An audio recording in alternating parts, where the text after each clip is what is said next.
It's like I can't walk on the ceiling. Oh yeah, got me dreaming, dreaming in colors I never dreamed in. Oh yeah, I let you in deeper than I let anyone else before. Filling up with my broken pieces, took them all and made them yours. Didn't know what my heartbeat needed, skipping out, no I can't keep score. When I lose my breath, boy, you got me breathing. Oh, every little thing you do, every time you hold me, take me higher, higher. Every little thing you do, every time you hold me, take me higher, higher. Oh,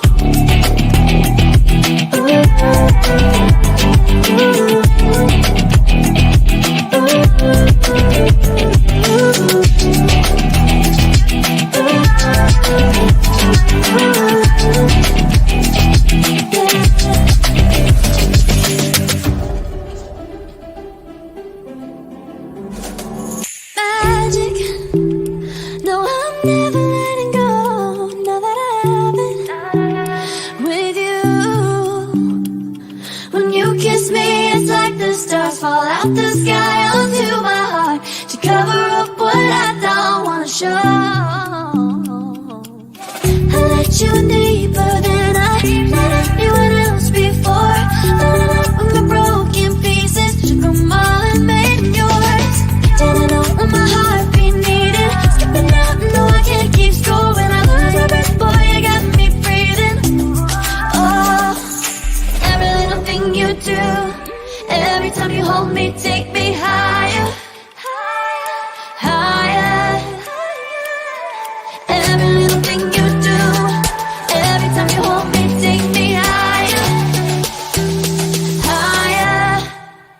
Oh, you take me higher, you take me higher, baby, you take me higher, you take me higher, baby, you take me higher, you take me higher, baby, you take me higher, yeah, you take me higher, baby.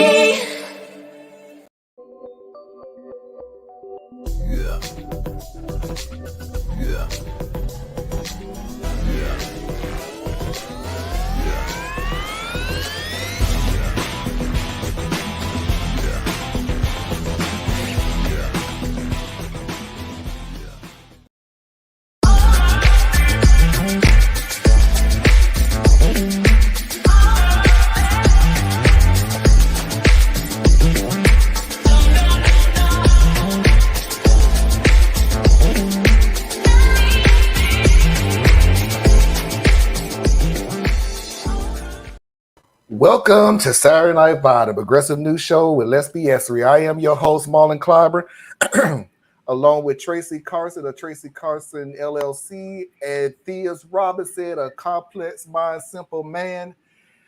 And on today's show, as you see what the title is, we will continue with our series, just getting to know who you are.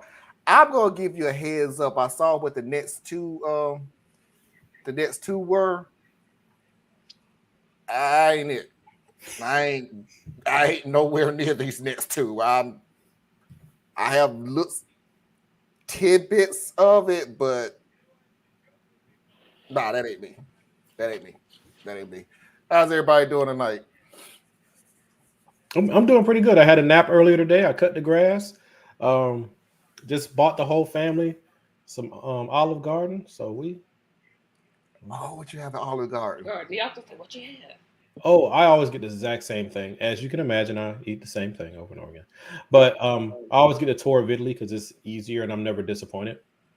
Oh, I always get the chicken fettuccine Alfredo every time. Yeah, my daughter's like the shrimp Alfredo, Yeah. and like we all like the chicken and shrimp carbonara, and my wife likes the stuffed shells too. So, Tracy, I was supposed to tape today, and it did not happen.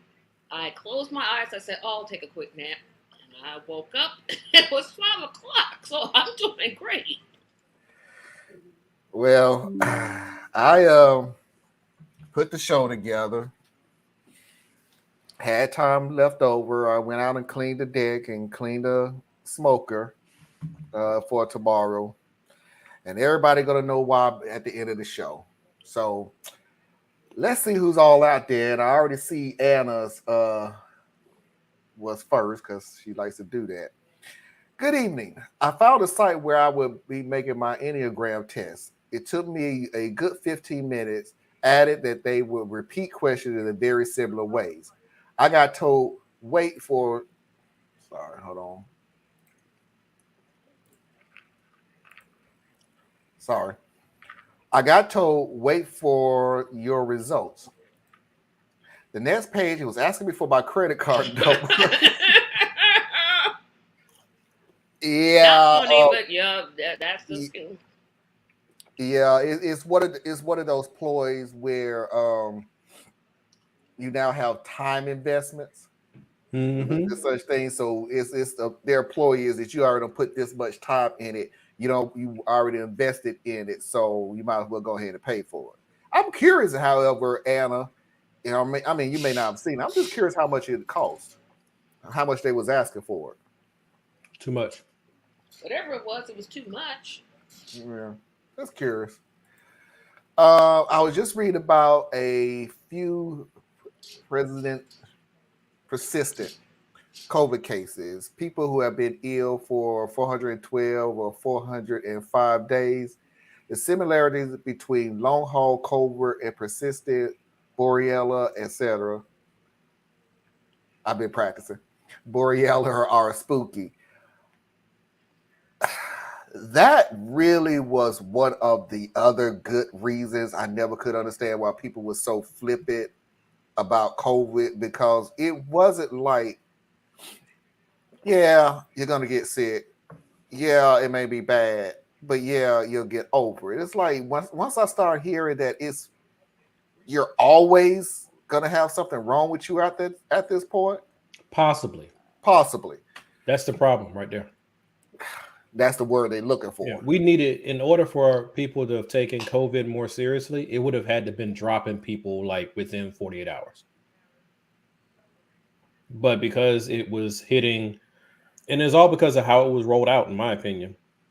It was rolled out as the messages sucked rocks. Yeah, it rolled out basically saying if you're overweight or already sickly, this might kill you, which made everybody else like, well, that's them over there.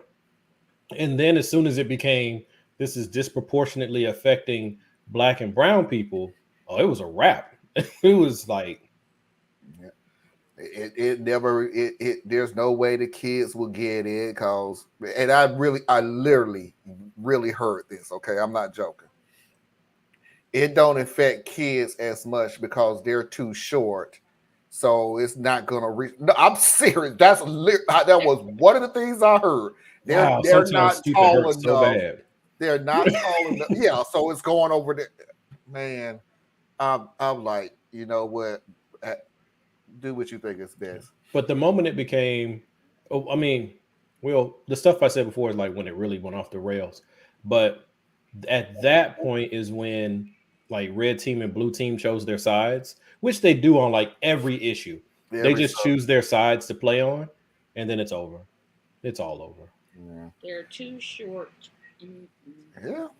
Hey, I know, Nikki. Tracy. That's a wild one.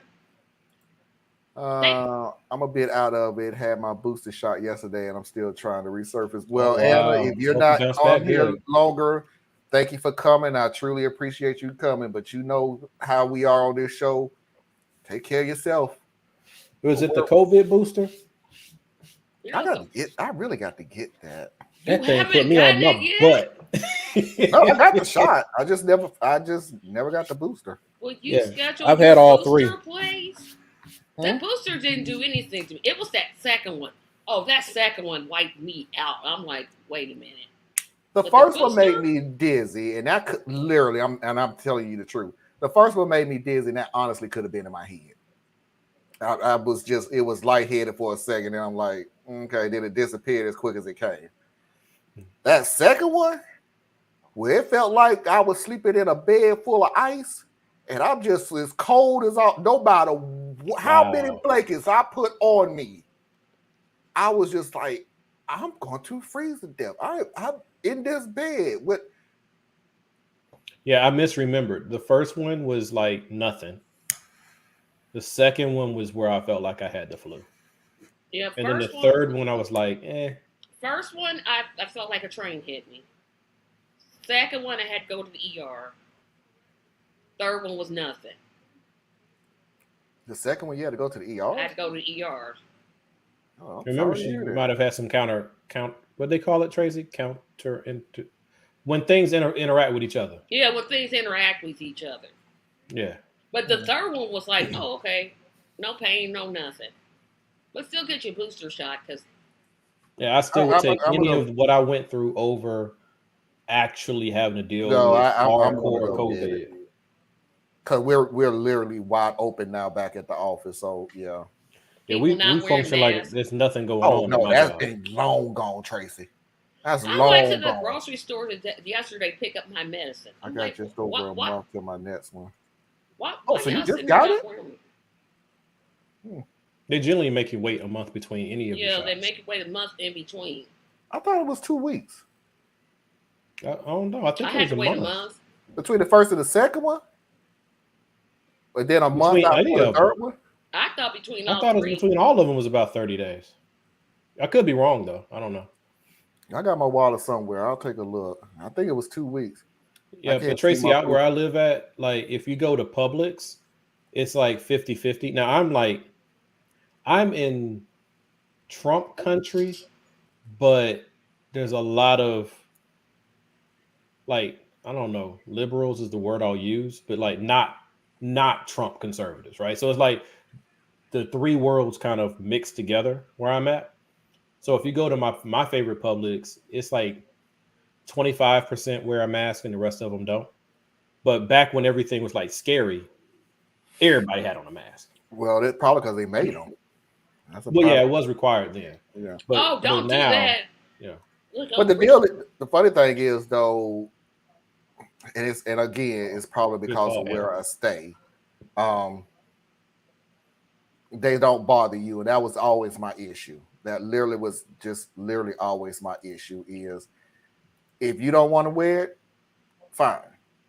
If you do want to wear it, fine. Just leave them alone. It ain't got nothing to do with you. But the airplanes, though, why did they lift it at the airport? I'm like, that's the one place you want to have people. They needed to lift it because it was already like the mask mandate at the airport already didn't make sense because you were able to walk around without a mask in the terminals so long as you were keeping your distance or whatnot. And then we cram you all on a plane. So it just wasn't sustainable anymore. But the part that blew my mind is I think where you and I may agree, Tracy. I don't care how good you say the filtration system is on the airplane. Yeah, it's still like 6 feet across the plane. So if anywhere you should have a mask. That should be the main place. I think I'm wearing one on the plane. I won't wear one in the terminal. There's space and everything, but on a plane. Oh yeah, I have mine on. I don't know. I can't get out here and pretend. I don't know. Because I look at it like the masks are more like a comfort blanket at this point. Not the N95s. They're still, they're helpful, 95% effective, right? So that's good. That's excellent. Or I don't know about if that's the real efficacy, but anyway, that's what it represents. But the vaccinations is what's even more effective than the masks. So I'm all for anybody who wants to wear a mask. I'm 100% for it. My kids and my wife, no matter where they go, they got their mask on. I'm the knucklehead walking around without one. But I don't know. I think I said this back when we were talking about it in the past, where I'm just like, at this point, man, people they're going to do what they're going to do. So If you want to wear a And mask, wear a mask. but Otherwise, yet just keep it putting pushing. people But with compromised immune systems at risk. I'm like, I'm people. agreeing with you there, but Tracy, like I agree with you, Tracy, but that's a very similar argument with anything. Anything I can point to you why it's important for the benefit of someone else, but it may not hold the weight we needed to because people don't function for everyone else.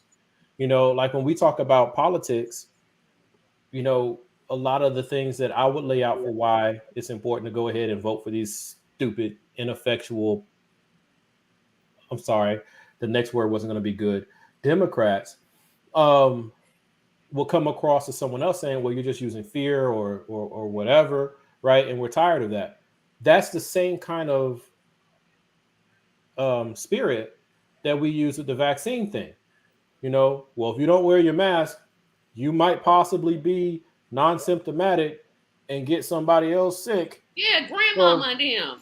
right, but that's the same thing as me saying, if you don't vote for the Democrats, well, you're gonna have the Republicans in party, and they might institute Jim Crow. It's like it's real, but it's also easy to be like, man, that's just another. It might happen. It's against my rights. I have the right to get sick, be in the hospital, have a trait ran down my throat. Yeah, that's my right. It is. It's your Wait right. until the We insurance just ask you companies not to push that right off on me, but it's hard to and legislate the ones that. who were taking the mask off of people. I wish somebody would. Oh no, that's assault. I wish somebody would. I've made it this far without a record. this is the lighthearted show. Straight on to the serious stuff. Okay. On a brighter note, There's a brighter note. yeah. On a brighter note, less people are supposedly actually dying from COVID right now. So I hope you and everyone out there is doing well, and let's get ready for the next crisis.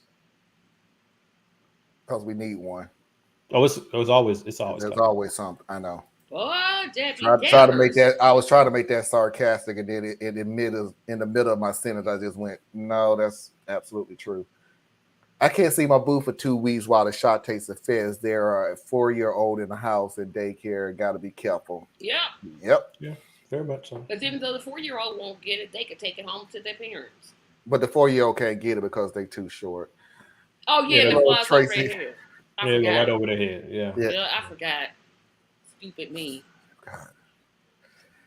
Hello, Mickey again. Hi, Mickey again.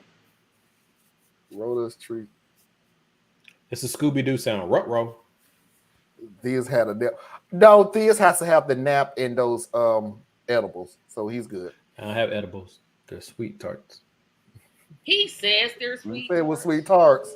Okay, sweet. It was $20. I couldn't. $20 for the Yeah. test?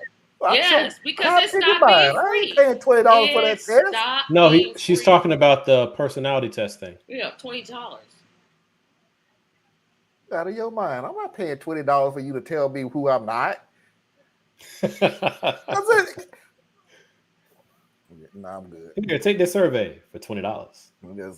There's the possibility. Yes, there are people that have had COVID Yep. and they have lifetime things that they're not going to be able to get rid of. Sure. They duck under the infected air. They just walk right under They're it. so low to the ground, it doesn't come down to them. There are people in these. I'm about to say something. Never mind. Yes, it was my first COVID booster. My doctor is watching my progression through COVID very carefully. Makes Good. sense. Yeah. Good. That makes sense. I lost counts of idiots I fought with who keep saying only this many kids die. And I hate that statement. I hate when anybody actually tried, because it was literally at the very beginning of COVID where I should have known not to start arguing with idiots. But I had one, and you knew he was going to be an a-hole because he started the whole conversation off with, ha ha, you think this is terrible, only something percent, 0.001% have died of it. I'm like, at that point, that was 60,000 people. I'll never forget the number. It was 60,000. So I'm like, so you're okay with 60,000?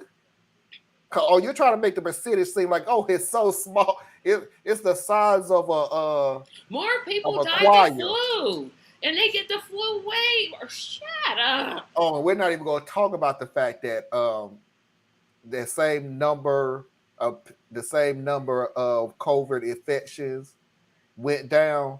The same number of flu infections went down at the same time, but there's no connection between that. Yeah, I don't even try to argue with these I people. don't.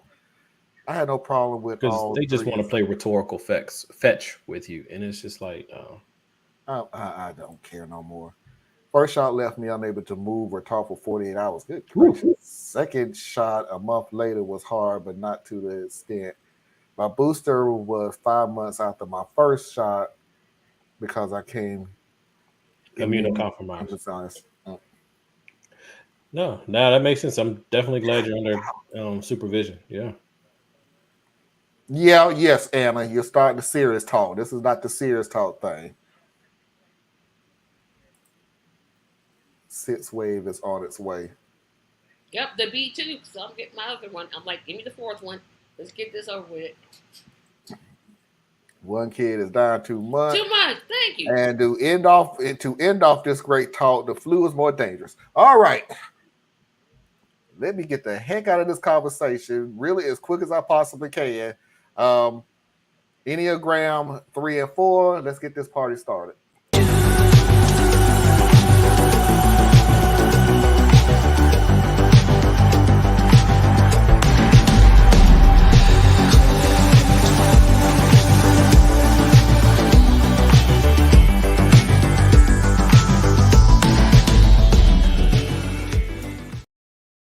And by the way, anybody that's taking me serious that I don't want to talk about these subjects and everything, I was joking. Some of these things, regardless of what we're doing, has to be said. And them same idiots that we complained about then, it ain't like they're not still here. So even the next crisis, get ready for the idiots to come back.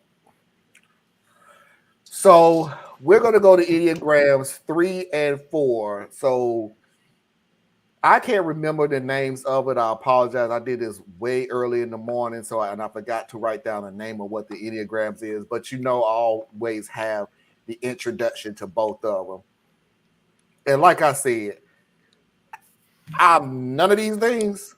I may have a slight tweak of one or two of these things, but as that person, no, that ain't me. So let's look at the introduction to number 3. Are you that person with the eye-catching resume, lucrative job and shiny car, an envy-inducing social media feed? The employee who's always beating deadlines and making presentations and looking good and making friends while doing it? Whether they're an actor, realtor or an entrepreneur, 3s look sharp with a ready smile and a comfort with public speaking. If this charismatic, well-dressed person sounds like you, you're probably an Enneagram 3, the achiever. Distinguished by your need to succeed. That's my homeboy. I would say that he has definitely a strong part of that. He's impressive. Yeah, that ain't me though. I love public speaking. I don't have a problem with that, but I have. Oh man, sorry. Never mind. I was about to go off on a tangent. Not me either. I don't have a problem with public. I said I take bits and pieces from it. Oh my God. Things, go ahead and do your tangent because your eyes are blinking real hard and it's scaring the crap out of the audience. Oh, whatever. I was looking down. It's sort of like I didn't do anything. Brushed to the front of your head and it's like a piece of cardboard trying to hold it and it ain't working. So the floor is yours. I was just gonna say that I always knew that I didn't like crowds and stuff like that. But it was only until maybe about a month ago that I was able to put a word for it. And basically, I deal with a level of social anxiety. Like, if I'm around people that I know, I'm fine. But I have to have people I know in order for me to feel relaxed in any way in a large environment. So when I go into a new space, I am checking for exits.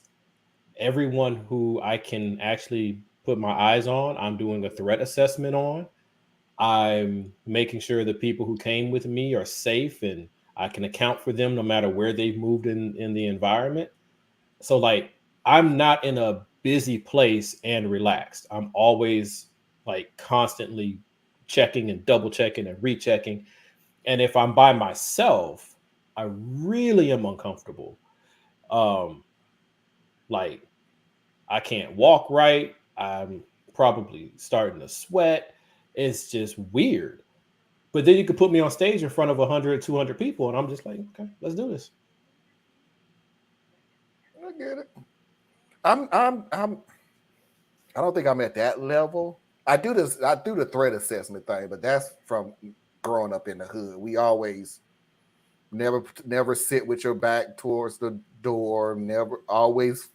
As soon as you walk in, look at wherever your exit is, wherever the windows are. Threat assessment, looking at the people, and everything like that. I don't want to be by myself, but I'm okay with it. But if you had me choose, not really. I at least like to know how I could hold a conversation with somebody. So that's I not. can be I can be by myself. I don't like being by myself in the midst of a lot of people. Yeah, that's what I mean. That's what I meant. I can't. I Oh, don't want to be by myself with strangers, with yeah, because people I otherwise I don't know. love being by myself. No, I can. I can deal with myself for a certain amount of time, then I'll lose my ever loving mind. But I haven't seen my wife all day, so I'm Oh, literally over here losing it. oh. Oh well. So Tracy, you said that ain't you. So Mm-mm. Nope, nope, nope, nope, nope, not me. I mean, I'm not scared to speak in public. I mean, I've been speaking in public since I was what, 5. That doesn't bother me, but and I spoke in front of small groups, large groups, the size of crowd.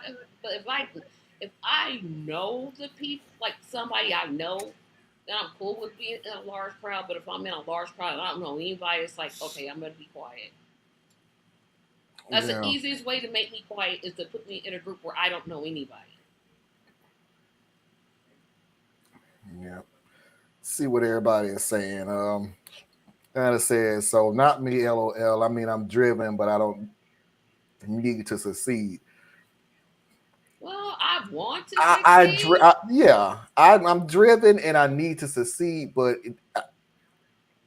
there is nothing in me that's gonna go and I'm gonna do whatever to make sure that I do type Yeah, mentality. because like the march, I want the march to succeed, but if it doesn't, I'm not gonna sit here and be like, I should have did this. Well, I'm gonna take assessment, but I'm not gonna No, cry or think no, that the people who are like what I gathered when they were talking about the people who are driven to succeed or whatever, it's not even that they don't even seem to obsess over it. They just do. Like they will be the top of whatever they're doing. They will uh, be the one who finished first. They will be the most prepared person. yep, They will be the best dressed, sharpest. Like they will. Like you don't even see them stress because it's what they do. Where they freak out is those rare occasions when it doesn't work out. When they don't. yep. But otherwise, they seem, at least to me, they seem completely effortless. Like everything just seems to work. But if you pay close attention, there's a level of like obsessive compulsive Yeah. planning and Yeah, you got to do preparation and everything. You got to turn it. Basically, you're turning into a villain. Like you're basically turning yourself into a villain if you have that. Like I always have to be first. well, yeah, I would say a socio. Not to say that these people are sociopaths, but a sociopath is often attracted to positions of power, and they exhibit a lot of those traits of just being always put together. Yeah. None of these apply to me. Of course, when I worked at a professional job, I dressed for, but no need for status. No matter the job, though, I had to perfect it. Perfectionist. Interesting. A number of years ago, I suffered from deep depression and had. Nikki, why do you keep throwing these big words that you know daggone well I can't pronounce? I know the word agoraphobia, Agor- but I can't recall what it was. I think that's the fear of crowds. I can't leave the house. I'm still very uncomfortable. Oh, apparently, that is what it is. Something beeping? No, I don't hear anything. Oh. I don't hear anything either. I'm okay with failing because I learned from it, and that's. Yeah. I'm not. It's okay, I would do but my it's best. not okay. Yeah, I do my best to succeed, and if Yeah. I don't, then I'll learn what it is that happened where I Right. didn't succeed. But I'm not going to go in a deep depressive state because I didn't succeed at something. I just learned, oh, well, I should have did this and I should have did this and then keep it moving. yeah, Yeah, that's healthy. For me, I am, well, as is the case with most people, I think, my own worst critic. Well, So who when is I it? get something wrong, if I get something wrong that matters, I take it very hard because I try to make it a point to learn from other people's mistakes so I don't have to learn it personally. And then I'll build and work from there. So when it actually happens to me, I screwed something up or it went, horribly wrong for me. That's really hard for me. I don't see the lesson in the moment. In the moment, I do not see the lesson. In the moment, I can only feel shame, disappointment, self-loathing, all the negatives that you can come up with. Like when my business failed a few years back, I went to work for, let's say it's the company with the bullseye, but I'm not going to say it's called Target. And I worked in a job far below where I should have been to purposely punish myself. I said that I didn't deserve any better. And this is just what I owed myself and I owed my family. I got to just do this, blah, blah, blah, blah, blah, blah. So yeah, I suck at that part. You might want to call a therapist on that. Yeah, That's I'm not not healthy doing at all. all that. Just because you fail at something doesn't mean you don't just make an assessment and try again. Small things that I feel that I don't care about. I Even just the figure big that it's like things. I big would. things are not easy for me to shake off because I there's would people never attached punish to me. myself for. I'm for not going to failing punish something. myself. I'm not punishing myself for failing. I What would I gain from doing that? And that's my point. Logically, nothing. Why would you punish yourself for something that one you did your best in? I never ever want to hear somebody try to jump on anybody because their business failed. Consider that the majority of a lot of people don't even try. Yeah, to they have don't a even business. try. They don't even start. Yeah, they got it but in see, their head, but they don't even to try. have a business. No, So I fully agree. But where I think a lot of the disconnect can come in, well, first, I do have a belief system that says that my weakest points also shore up some of my strongest points. So for all the areas that I know are a problem, there's other areas that feed off of that make me better. So it's like a weird kind of balancing act. But for someone like me, when someone says, for example, other people have it worse, or this person wishes they had your problems, or something in that vein, that means nothing to me. Because it never should, because that's a stupid way to no, but the way y'all just kind of brought it up. You were saying, yes, it didn't work out, but there are a lot of people who didn't even take the chance that you took. So you should be proud of yourself that you took the chance. No, it didn't work out, but hopefully you learn something from it and you'll do something better. Logically, I'm right there with you. But because the only person in this entire world that I feel is a competition for me is me, I can't process it. It really don't go that deep. No, if I felt okay, I felt that's it. Right, that's what makes it different. Like you may have different things that afflict you. Everybody in this world, I think, is broken or cracked or damaged in some way, but we're not all damaged the same way. I mean, look at us now. All three of us have struggling businesses. All three of us. Oh, we have baby businesses. We have, right, but the funny thing about it is now you have us two fears, so we not gonna let that happen. Yeah, we're like, again.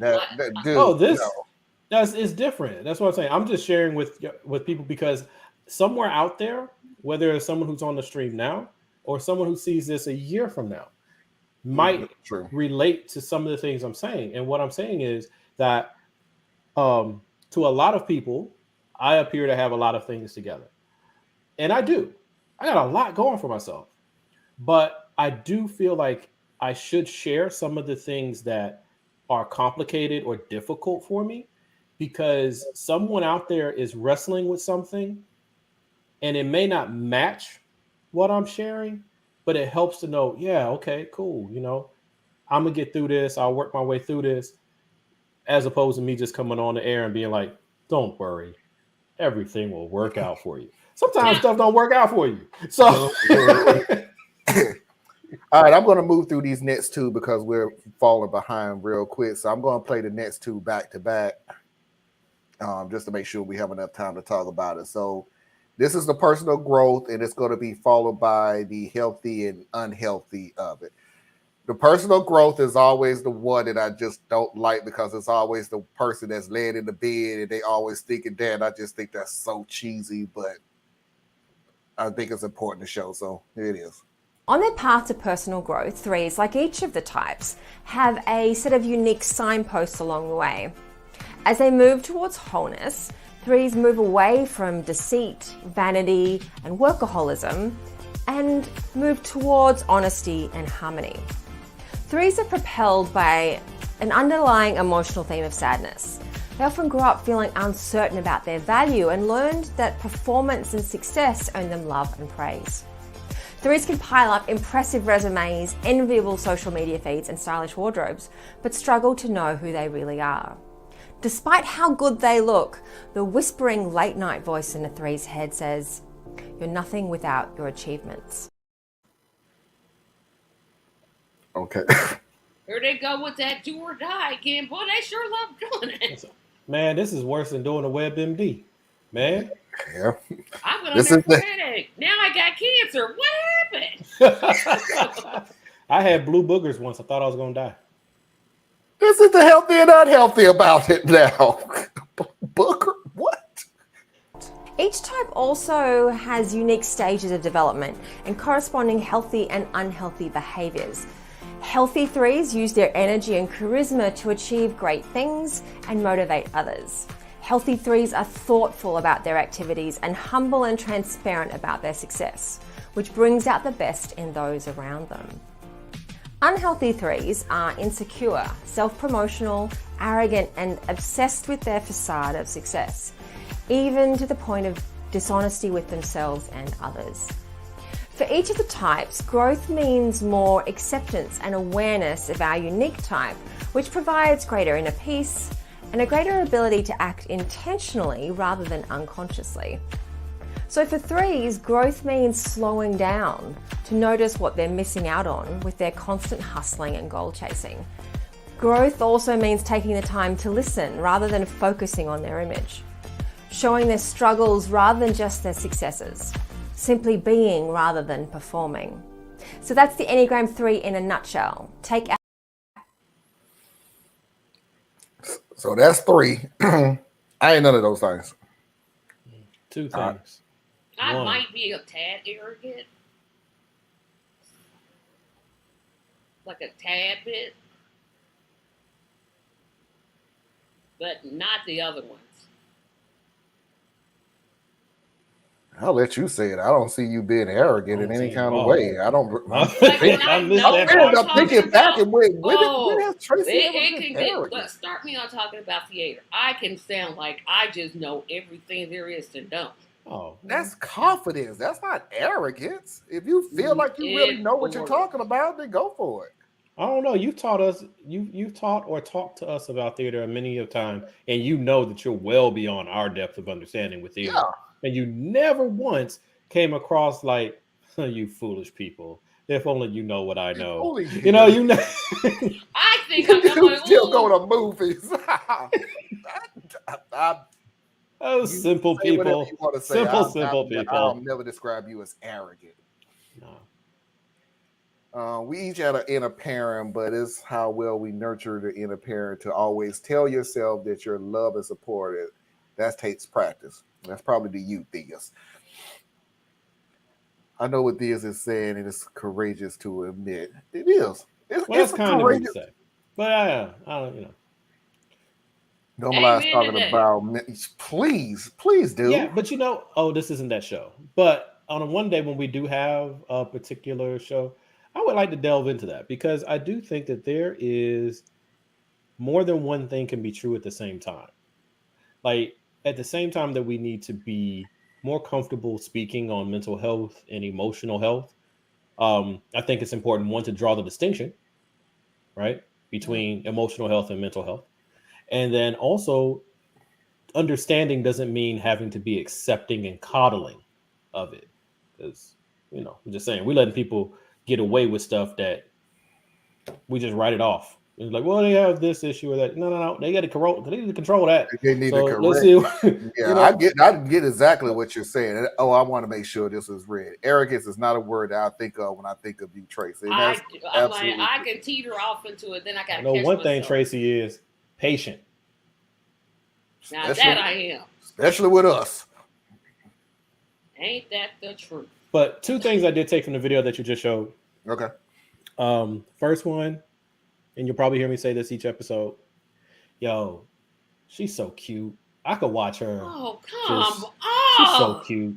And then two, they always throw me off when they put the one that says just be. For some reason, that right there just irks my last nerve. Just be. Because you always want to say just be what?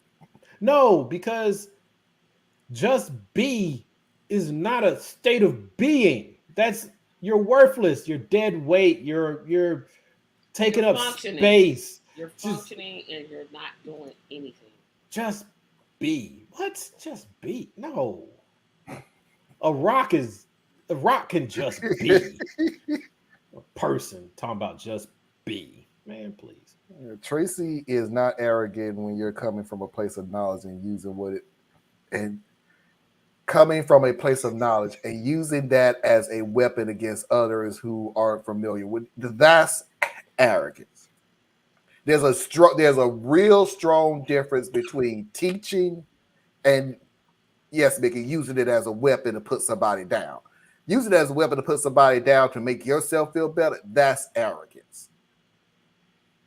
I do that some. I know I do. I'm like, oh, you shouldn't have did that. You never do it. I've never seen it on this show or any other shows. I accept what you're saying, and I am not going to sit here and say that you're wrong because you know if you've done it.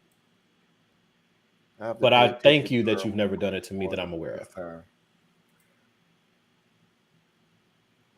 Meditation is just being. Nah. Meditation, you're making a concentrated effort to focus on a thing or spirit, or that's a whole different thing. To me.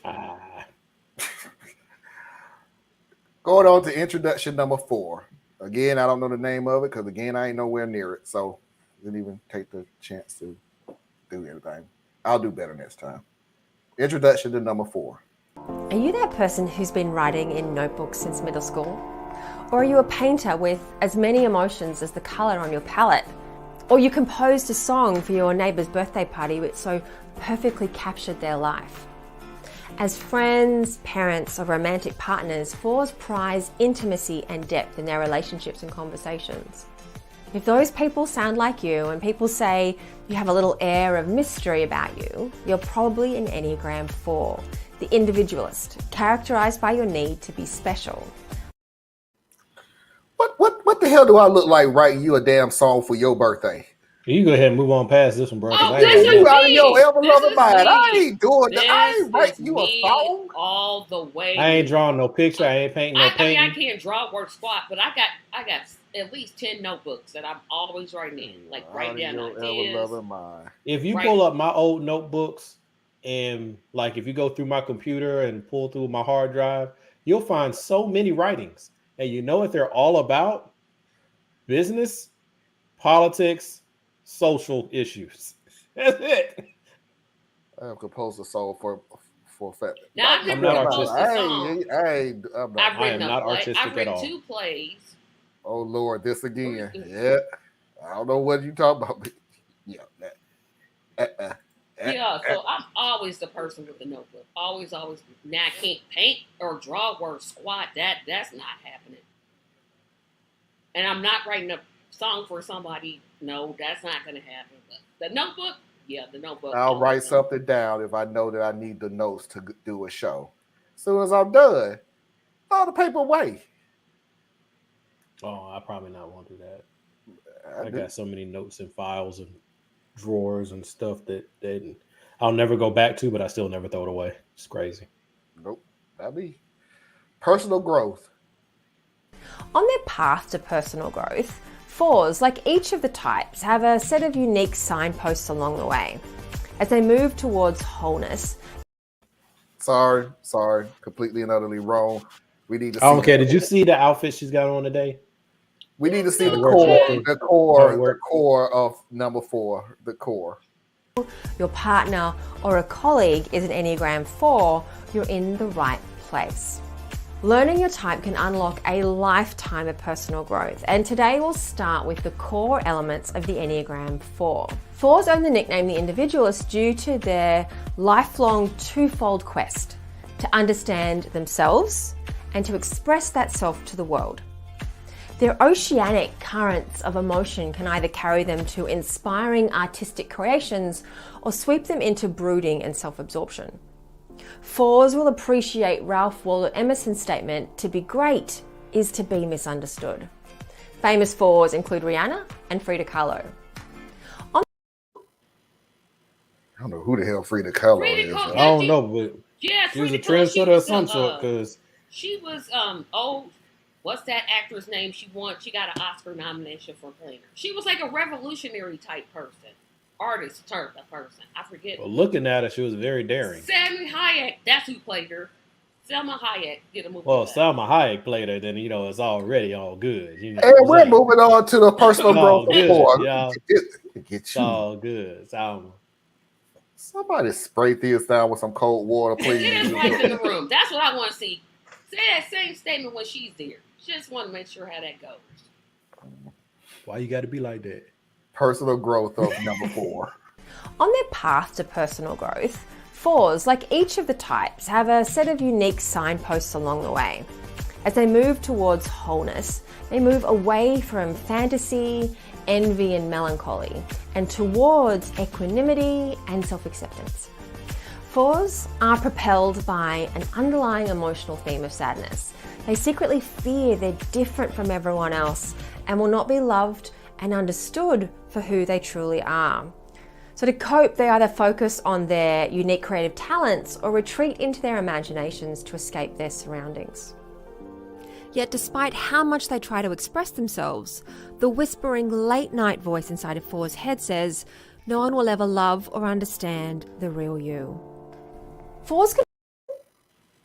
Yo, if you got any level of depression, don't watch this stuff. Don't watch it, people. Serious. Don't do it. I have thought that is so true of creative people. It's like I always feel like nobody knows who the real me is. That's because a lot of times they're theater kids.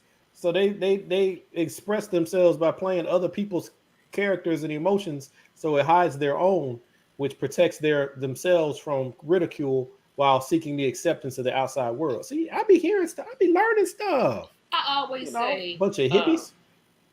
That if people knew who the real me was, they wouldn't like it. So I just put on somebody else. The oceanic current can flow free with all pulsation of the tide. That sounds graphic. What? That's what she did say in there. That's what the lady said in the video. But when you read it, it sounds nasty. No, it don't. You saw the word posy action and forget it. Never mind. The oceanic currents can flow free. Somebody spray this dude with some cold water, please. Ice water. Ice, baby. I almost heard her. Get swarmy. Get swarmy. What the S is there on the curve? I'm telling you that she's like low key trying to push everybody off the ledge. It's like No encouraging words like, "Hey, you can use your creativity to help people." Nope. Nobody it's will more love like you for being you. hey, Okay. creatives. Number 4s are creatives. They feel deeply, but they feel misunderstood, so they put forth a persona that others will understand. And they're deep and their currents run deep and blah blah blah blah. But at night, you hate yourself. Yeah, not you hate you. You know she said that about all of them though. Every last single one. She said that But night. all of them has to have something like that. And I guess And why the person always laying in bed though? Sometimes they'll Yeah, I do in get the that. That middle of does the day. I'm bother like, me. come on, that Well, don't just stop happen doing at it. night. late at night when you laying in the Yeah, bed. she just you'll said think that night. You don't think Is that's the it day? always at night? Can it happen at 12 o'clock in the morning? Or noon? Or 1 or 5? So y'all concerned is that if you're gonna be in the bed after noon? No, but all her situations at night. Maybe they you work wonder. night shift. I'm like, what the All heck? of them, Theus. We're on No. number 4 now. All of them work a night shift. The theater people, they do night shows. But we have to go to work in the morning. No one will understand you mean. Yeah, nobody. Every single last one of them at night. Why it gotta be at night? Because that's when the world gets quiet and your brain gets loud. Not if you live on a busy street. Oh yeah, you do live by the fire department. Yep, right up the street from her. Nobody got to worry about what you think at night because you ain't asleep. Hey, you haven't heard not one fire engine come by. Yeah. I'm not good. You can't even get the thought out. You can't even get the thought to fit. You can't even finish your thought. Hey, we should be thankful for our fire department. Because We should. ever But said, defund the fire department. They don't say that, but you know what they do though? They make them volunteer instead of making them well funded. And then also they underpay them so that a firefighter with multiple layers of certification still makes about $40,000 to $45,000 a year. And then on top of that, we don't look at the racial issues that can happen at the fire department and first responder level because no one's checking for them. They're just listed as heroes. But if you have a police officer that can kill you because he has these particular viewpoints, what do you think about the paramedic who is called to save you from an overdose, a gunshot wound, or something else?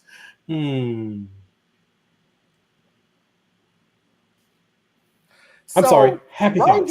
Right now, we Happy thoughts. completely understand exactly what Theus's thoughts is as he falls off to sleep at night. Yeah.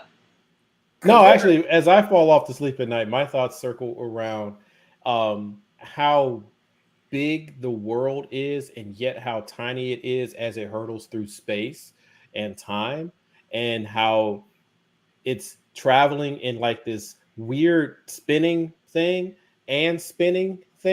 at high speed, and yet it's not hitting anything yet. And like, yeah, that's where my brain goes at night. People keep saying that all the time too. What? At high speed. It's 24 hours. How is this high speed? No. 24 hours is roughly how long it takes for it to spin around. However, but the speed is going is very fast. Speed that it's moving through space is thousands of miles per hour. And as it's doing it, it's corkscrew moving through space. So it's really cool when you think about it, that, and then at the same time it's doing that, the solar system is moving too. So everything is moving and spinning, and it's just so amazing. And it's like, as massive as space is, Marlon, if you reverse it and come inward. Marlon, you can play that next clip anytime you feel like. Yeah, I'm going to right now. Healthy and unhealthy thoughts. Each type also has stages of development and corresponding healthy and unhealthy behaviors. Healthy 4s are creative and self-aware, processing their complex emotional journeys into great works of art, literature, and music. Honest, accepting, and compassionate, healthy 4s are loyal friends and partners who build deep and heartfelt relationships. 4s in stress are trapped on their own emotional roller coaster. They are moody, self-absorbed, and hopeless, convinced they are tragically different.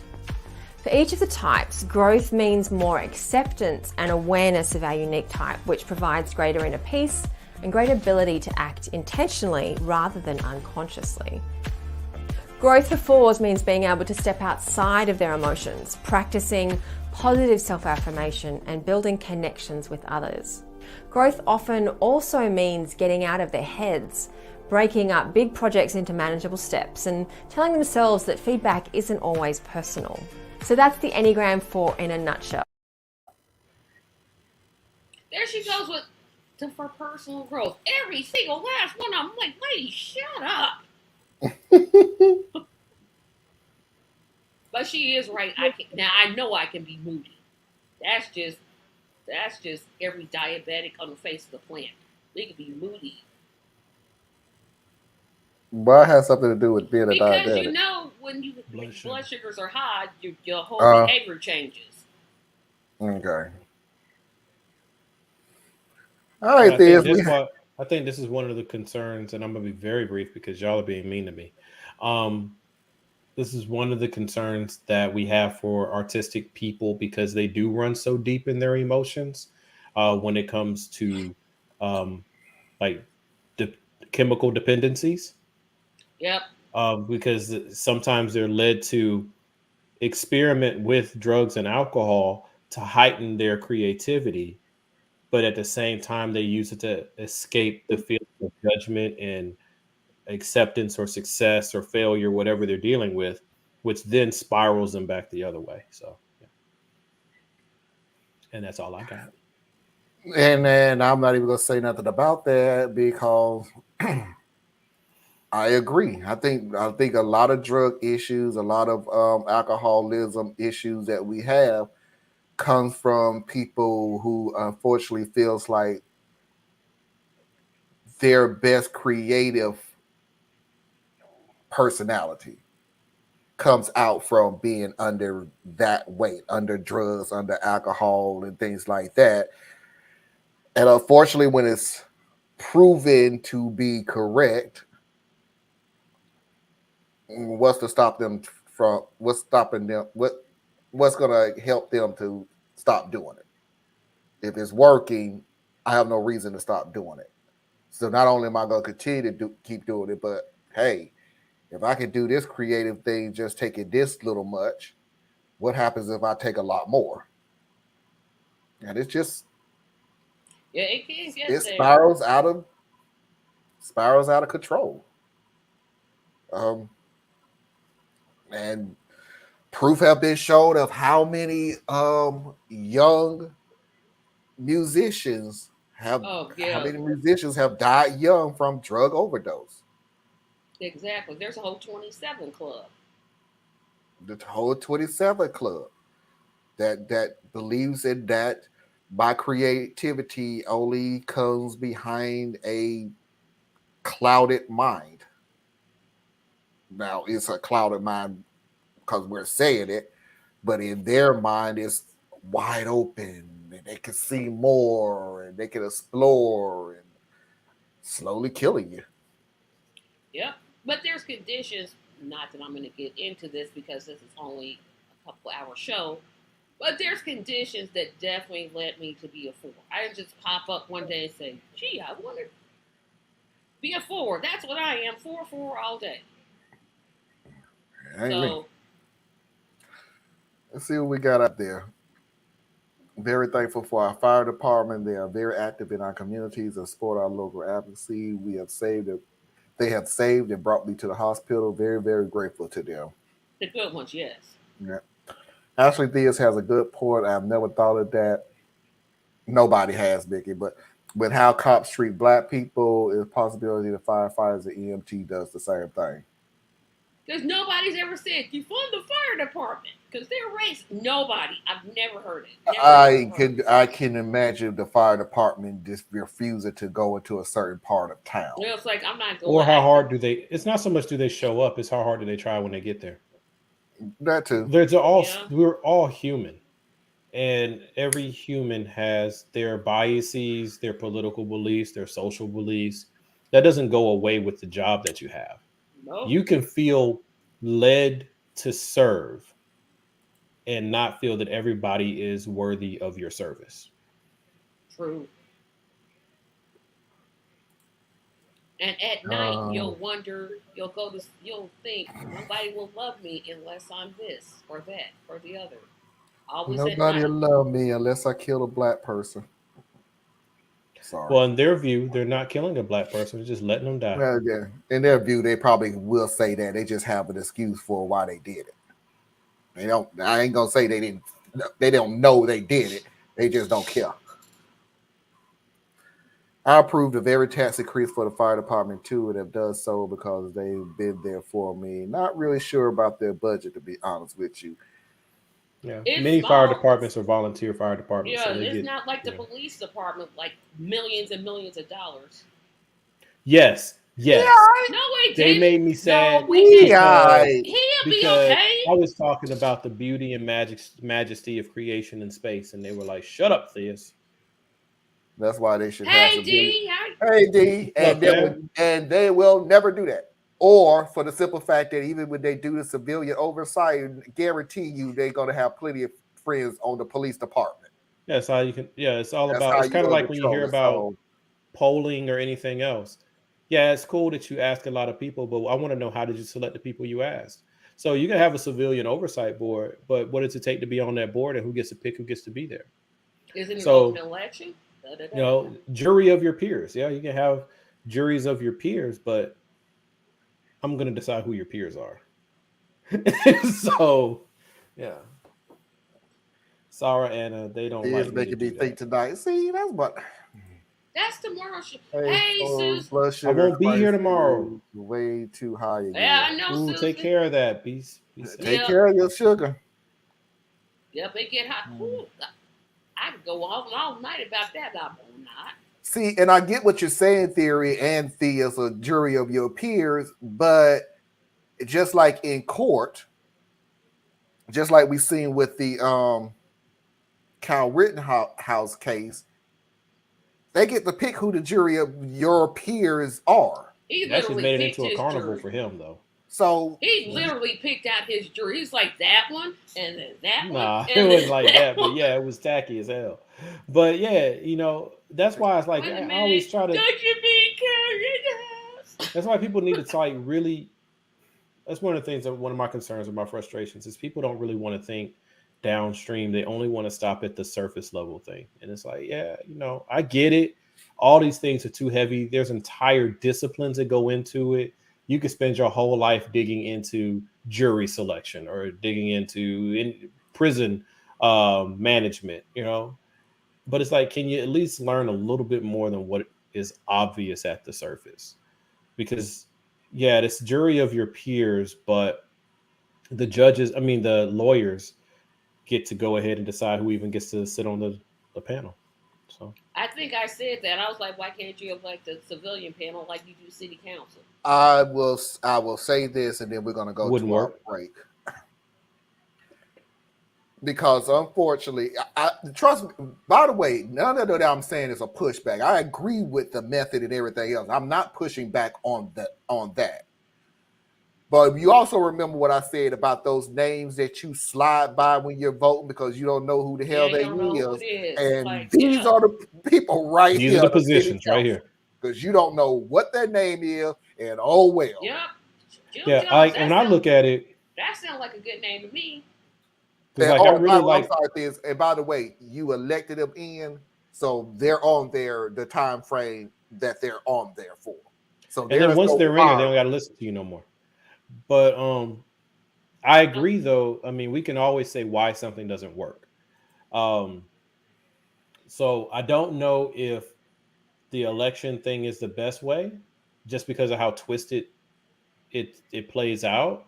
But I definitely think it's the right thing we need to explore and push, because like when I think about police involved shootings, in my opinion, every police involved shooting should be handled at either the federal level or at the regional level. If you need to create something regional, then do that. But that way it keeps it still within the whole state's crap that they do. But I think it needs to be pulled out of the state itself for management. Internal affairs is great for HR issues, but police involved shootings should automatically be pulled higher than any local police department, higher than your locally elected district attorneys and judges. And that board should have internal affairs people, defense attorneys, prosecuting attorneys, and some form of civilian representation, like those 4 pieces. And then they investigate. Because in that way we have not like this. We're going to investigate ourselves.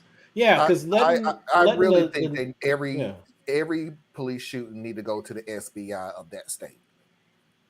Automatically. The only problem I have with that is, okay, so like here in Georgia, that would roll up to the GBI, right? Mm-hmm. And the GBI is in Atlanta. So you have a cosmopolitan makeup of the GBI, so to speak. So it kind of works. So if something happens in Brunswick, like what happened to our brother Ahmad, then the big city gets involved to pull it out of that, everybody's related and everybody got friendships that go back 4 generations kind of community. What's that place? The Andy Griffith Show kind of place? Mayberry. That kind of mentality. I'm cool with that. I see what you're saying. But let's say it's not Georgia, though. Let's say it's Mississippi. Or Kentucky. Or Tennessee. Or Kentucky. Or Arkansas. There's nowhere in those states that I would feel comfortable with their state level people investigating anything.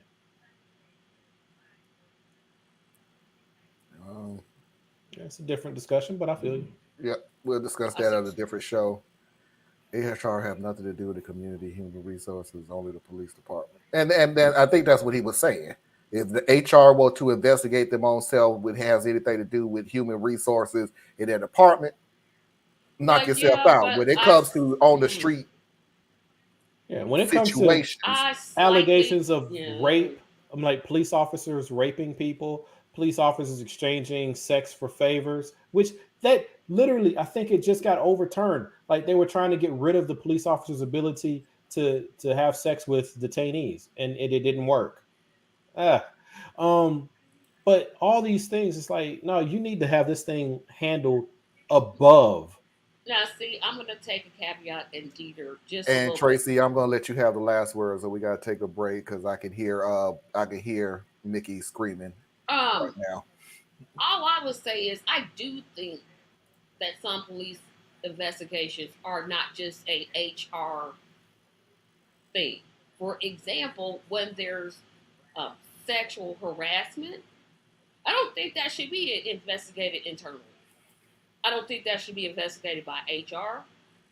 I think that's an FBI level of investigation. If an officer, female officer specifically, is saying a group of male officers are saying things that could be interpreted as sexual harassment, or she's being held back from a position of authority because she's female, I don't think those things are just HR type of investigations. Personally. That's all I wanted to say. All right.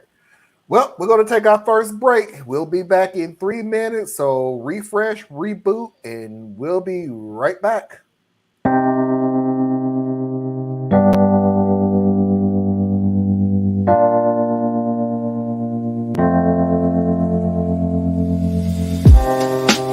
Living for weekends, wishing I could take a break from this world. Running on a hamster wheel, but searching for something I can't feel. I just wanna be alone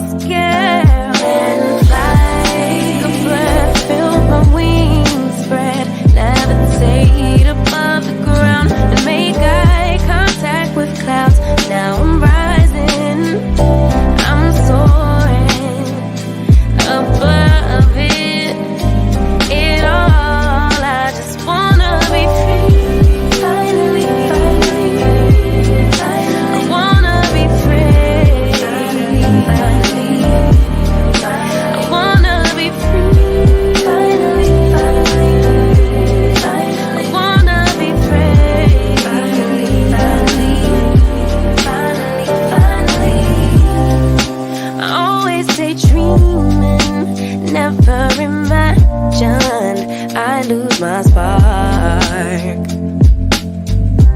Living in this crazy time, putting back the pieces of my mind. I know how to run from the dark and fly.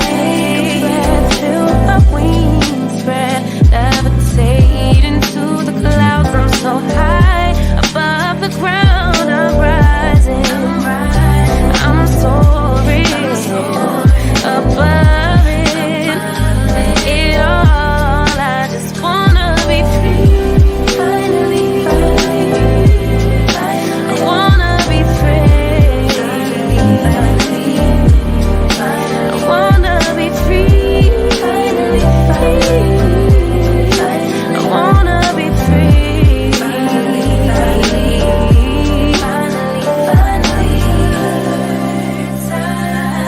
Higher to a bird. You, I'm rising. I'm soaring above it. It all. I just wanna be free. I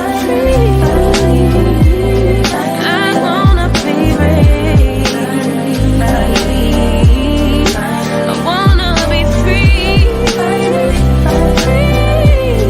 I wanna be free.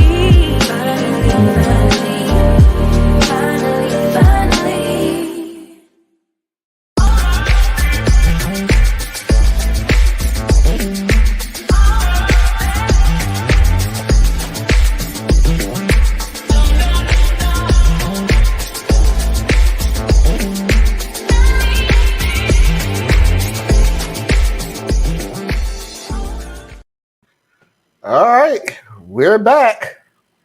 This is texting on the job, but that's okay. It's okay. This doc is pay. It'll be all right. And I paid them, which I don't. And I don't because we need more people on our Patreon page to support us. Somebody needs to be walking in Washington, D.C. for your rights. Somebody needs to be giving back to the school who is enormously underfunded for just the most basic needs. And just fund me because you like me. I don't know what to say about me. I've been none of those things. But so please go to Tracy's Patreon page to support her because she wants to go to Washington, D.C. for the Medicaid for All walk. So March, yes. help her out. She is not that far off the mark. Be the person that puts her over. And she won't say this, so I'll say it. And give her somebody to eat on, because hey, it's great that you got her there, but she's walking for your rights. So also help her eat. Keep her energy up. Help out this, who is coming together to get the most fundamental, because so these children won't grow up with a mental handicap off the bat of being embarrassed in their school because their school is so underfunded. And by the way, I'm not even going to mention it, but I'll probably do it in another show where these kids actually put a short venue of their school with water coming from the ceiling, where tiles were still missing from the top, water coming down, mold that you can literally smell in the stairway. So everybody walks outside, and they went to the committee. The committee said, yeah, we'll put it on there, and then voted, nah, we ain't gonna give you no money. Yeah, now, excuse me as I jump into my BMW and going home to my kids in that private school. Yeah. So Theus is trying to do the most fundamental thing for these same kids. You know, the kids that y'all so care about when it comes to critical race theory. So still care about trying to help them with physical things instead of your fairy tales. No, I appreciate that, brother. Just real quick on that. So the current program we're working on is about supporting the school clinics and getting, important clothing and stuff stocked in the clinic kids as they need them for whatever reason that they need it. So that's just the current thing. But bigger than that is where we're headed, and I'm really working to get us to where I can file paperwork for the nonprofit, and then from there to actually be able to have rec centers where we can have quote unquote private schools, because where I see public school going right now, unfortunately, within the next, I'd say 3 to 5 years, we won't recognize it. And you're going to need somewhere for your kids to go. The people who have the ability, they will either easily move their kids to a private school or a charter school, or they'll stretch. Like, for example, my family, should we have to, it would be hard for us, but we could stretch to get our kids into a private school. That's not the case for the vast majority of families. And those are the children who will be left out completely. The way things are going, we're losing teachers. They're not funding things. They're talking about changing the tax code so that the funding, if you move your kid from a public school to a private school, the money will go there instead of supporting the children who still need it.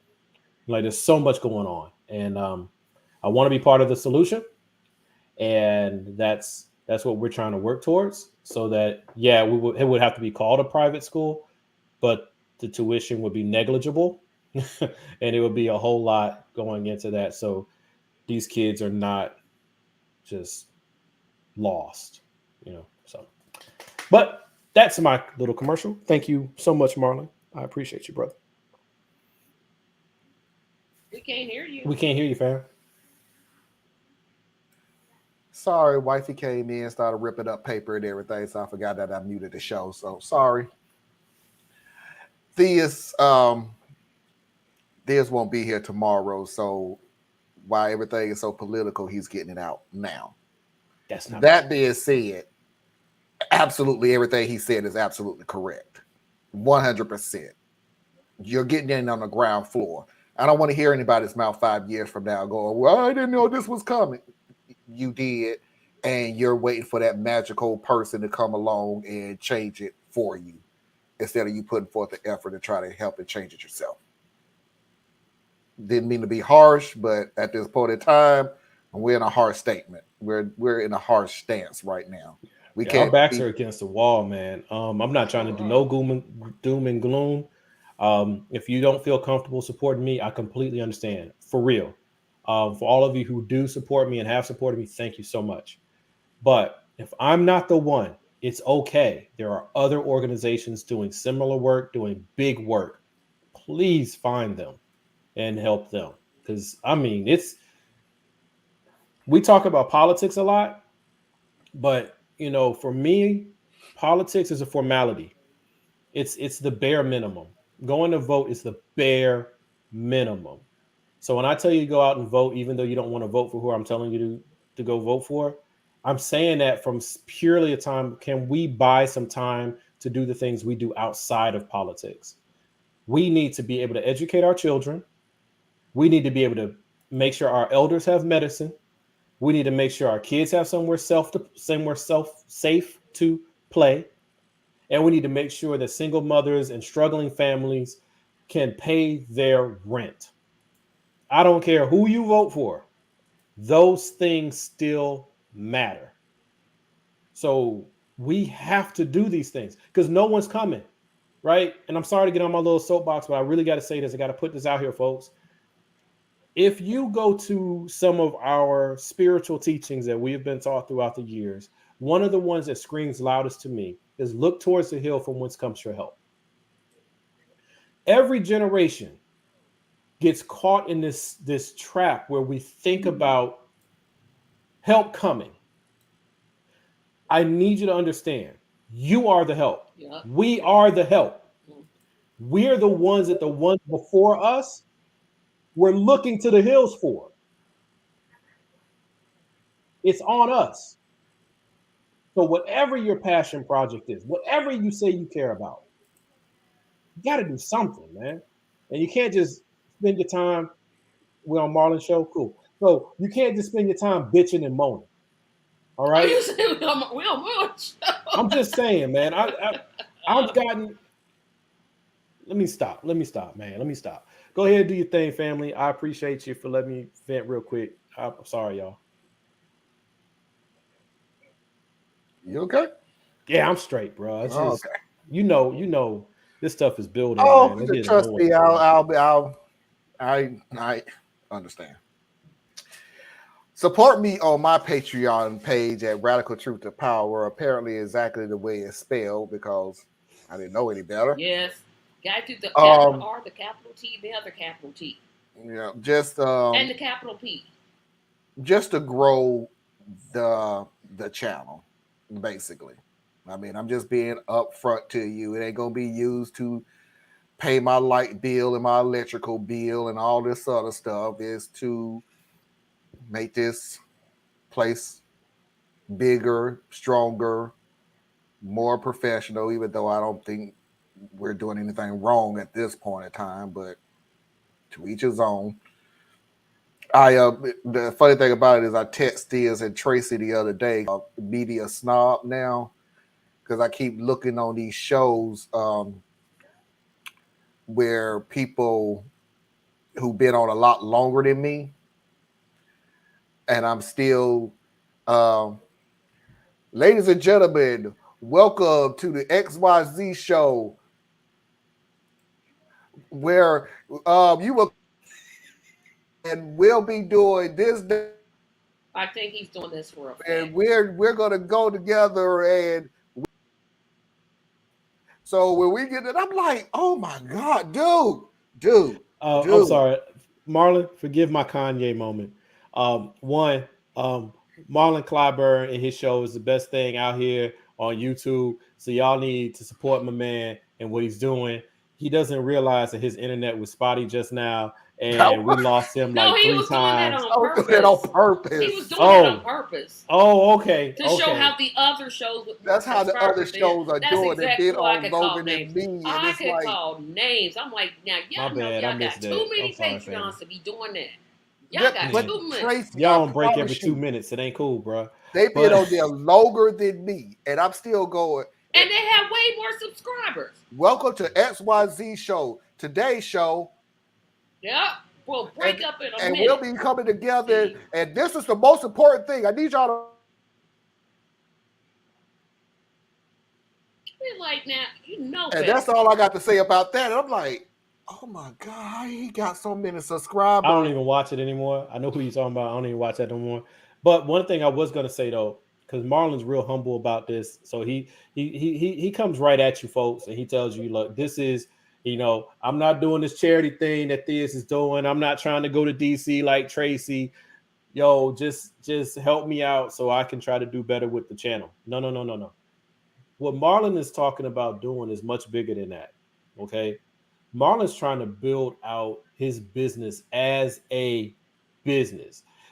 If Marlon is able, with our support and your support, to get to where he can hire 2 or 3 people and pay them a real wage, do you not understand that you have now helped feed 2 or 3 people, possibly help feed their families? This is how we start to make an impact, folks. This is how you start to take something and say, you know what? I'm not going to be, my vision isn't to be Good Morning America, but as I'm building my platform, it doesn't matter, because if I have 10 employees that I'm able to pay them real money, I've just changed the life for 10 families. 10 families, exactly. That's big. And the minimum you could do is at least share the video. That doesn't cost you anything. Yeah, likes and clicks are free, bro. They're free. Please hit that like button. I'm looking at the numbers hit the like now. button or share it. I'm looking at the like button right now, and I know how many people are on here, and I know how many likes I get, and it ain't matching. Hit that like button now. I don't know, and I do it too. I apologize. I do it too. I always hear hit that like button, and it's almost like saying, "Excuse me." That one that was missing was me. I just fixed it. Oh, okay. So hit that like button, please, and support. And believe me, and I promise you again, because Tell this me is I'm how wrong. I am. Yep. This is how I really am. The more people I get to watch, the more people I get to help. Period. Would I like this to be my full-time job and this is all I do in it? Heck yeah. I enjoy doing it. Duh. Of course I am. And guess what would happen? Then I'll be working 20 times more Sure because I'll would. be going to 20 more people, 20 times more people. So I can put more people out there. So I can put Anna's website out there. Yeah. Boreella, etc.com. So I can help people who don't have a platform because other people, and I'm not saying no names, and I refuse to say any names, that just feel like, that's not big enough to put on my show. I'm not going to be that way. If you're purposely going out there to help somebody, I'll support you. It took me what? 3 seconds to type this up? I'm not that busy. Trust me. I got 3 seconds in my day. But I got 3 seconds in my day to do all this stuff. Can I say this, Marlon? I want to know what show Theus is talking about. They take commercials all the time. Now I'm like, who is it? Tell me offline because my curiosity is going to get me. You know I'm nosy. I got to know. I got to. I'm like, well, who is it? Do I watch the show? Am I a Patreon of that show? Who is it? Let me just say that whomever it is that I'm speaking of, I really do celebrate that entity's efforts and all that it can represent and the dream that was presented. And I hope that somehow that entity is able to get back on message. And I wish that entity continued success. But dang, stop going on break every 5 minutes, bro. Like, message me who it is so I can be like, oh, that's who he's talking about. Now I know, because I'm like, well, this person doesn't go to, because some of them need to go on break. I'm like, it was my daily go-to, and then I haven't watched it probably in at least a month now. Oh, okay, but I'm still nosy. I'm like, don't forget to send your videos to my email so I can do the Mafia video of the week. I did have one, and it was by Anna. I just literally forgot to edit it to put it on the show. So I will be putting it on the show real soon after I edit it because it's too long. It is very powerful. I keep forgetting I need to send it to Theus and Tracy to look at too. So anyway, don't forget to send me your video. And most important of all, Tracy, for Senate in 2024, please put Theus in Congress now. And please support me so I can be president of Mars in 2024 so I can get the hell off this planet. So that was a 2 truth and a lie segment. And I'm sorry, the 2 lies and a truth segment. But the truth, I'm not going to tell you which one it is, but it's the one where Tracy needs to run for Congress in 2024. That's the truth. But I'm not going to tell you that's the truth. I'm just saying that that's the truth. As long as Theus doesn't piss on the job, he's good, Marlon. Oh, I heard about that Zimbodi guy that got. Yeah, there was a guy. I don't know what happened. What's going on? There was a guy in, I think, Michigan. He, with the hockey games, they drive the little machines. Well, he had to. Hopefully, Susan, I'm talking about the right story. He had to go to the bathroom really, really bad.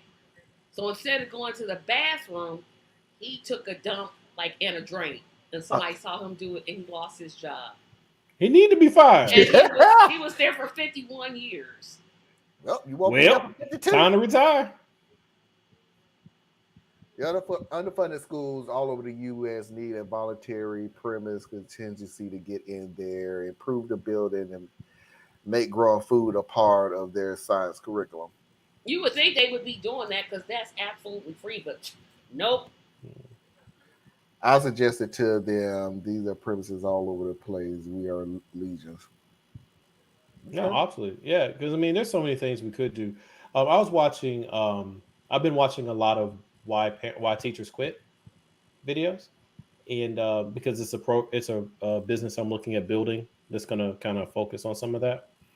But like one of the things is just like government entities. They're not all bad, but what happens is they become ineffective, because they end up being focused on what can happen quickly, not necessarily what would have the best impact. He's playing peekaboo. I don't know what that meant.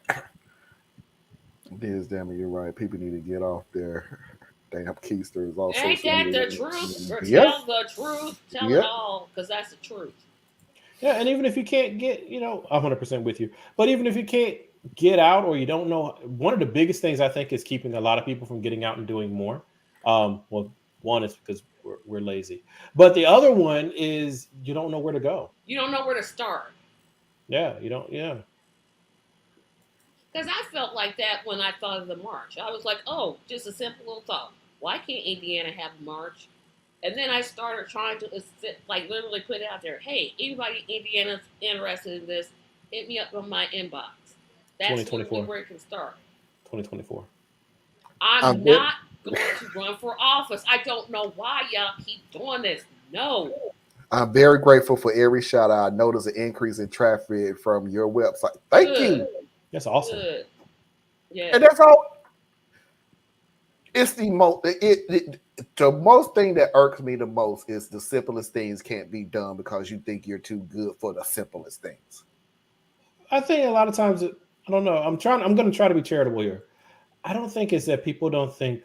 I don't think that people think they're too good. Well, no, people think they're too good to give up a subscription or a like, which is ridiculous. But a lot of times I think people don't think that they're big enough or they're important enough to make a difference. And that holds a lot of people back. I know. But thankfully we have someone who wants or who often does present themselves way smaller than they are, who often speaks about, I'm not smart enough for this. I'm not talented enough for this. I don't know enough for this, but will be soon one of our representatives in the United States Senate, Miss Tracy Carson. She will not. And I'm excited for that. And I know it sounds like I'm being facetious, but I legit think that Tracy, not someone like Tracy, but Tracy is someone that this country needs. So. And I can do more as an activist than as a politician. That's what I've said many times before. But for me, it's true. For you, no, it's just you ducking something that you really could go out there and make happen. It's in your blood. It's in your blood. It's in you. It's in your blood. So dodge it as much as you can. I'm not doing it. It just makes her a better leader when the time comes. Nope. So now we can say, and it took her this long because she was just really humble. Mm-hmm. That's a trait you don't see. Am I the a-hole? Yeah, thank you.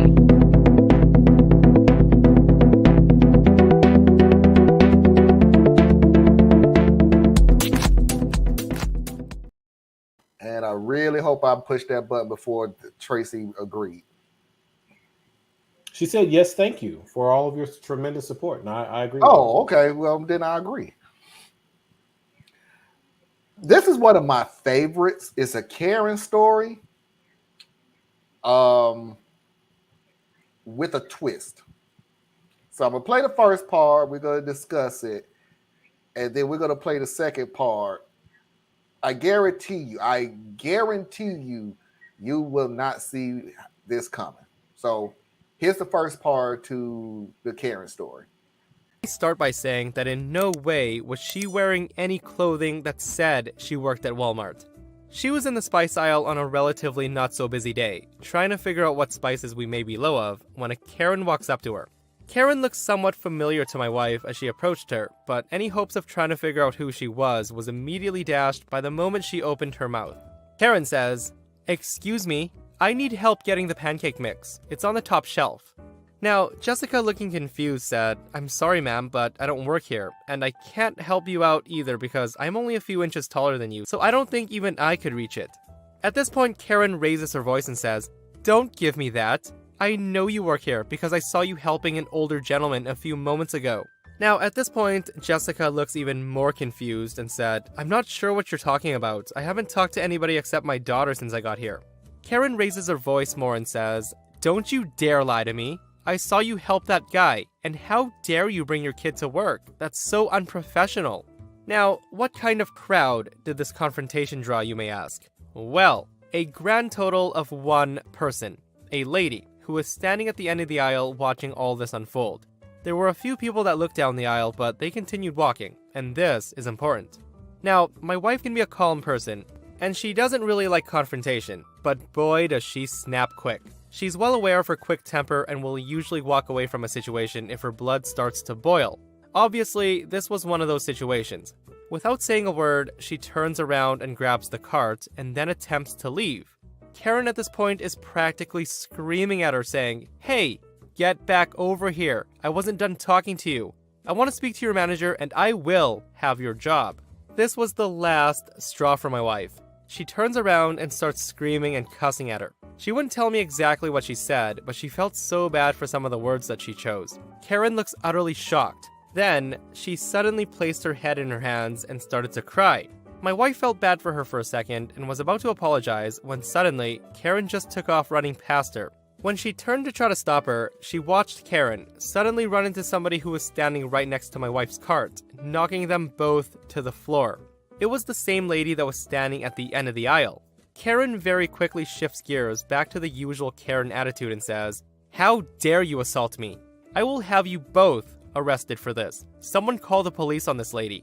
At this point, the lady in question looked very concerned, and she looked like she just wanted to get the heck out of there. She got up and turned to run away, but as soon as she turned around, the manager and a police officer had just appeared behind her. Okay. That's the first part. What do y'all think? Karen's something else. I put it to you like this, man. Look, I am all in favor for universal health care because we need to get drug prices down and help people not skip on their medication. But even so, you can't force somebody to get help. So these situations will still occur. That's the best I got. Tracy? I got so many questions. First of all, this has happened to me several times. I'm in the store. I don't even have the uniform of the store people in there, but somebody will walk up to me, assuming that I work there. I'm not dressed. Happens at two places, Walmart and Target. Those two places. I'm like, do you see me with a little blue vest on? Do you see me there? No, they just assume I work there and start asking me where things are at. First problem. Second thing is when the lady tells her she doesn't work there, move. Karen, stop. Oh, gosh. Oh, gosh. I can't with these people. I cannot with the Karens anymore.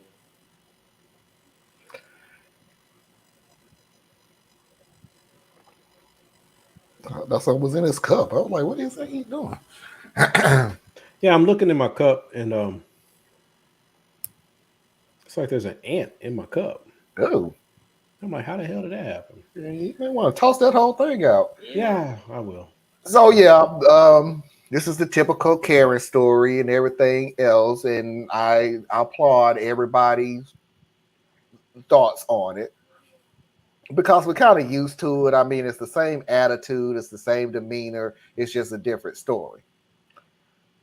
However, this is the second part of the show, and I want you to notice after the cop and the manager comes that the Karen's voice changes.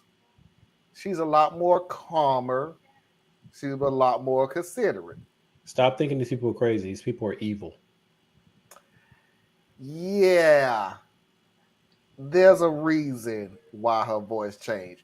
The second part has a little bit of the last of the first part, so not to confuse you. I just want to make sure that you know where we dropped off at, but we're going to the second part. And remember what I said at the beginning of this video. This ain't what you think it is.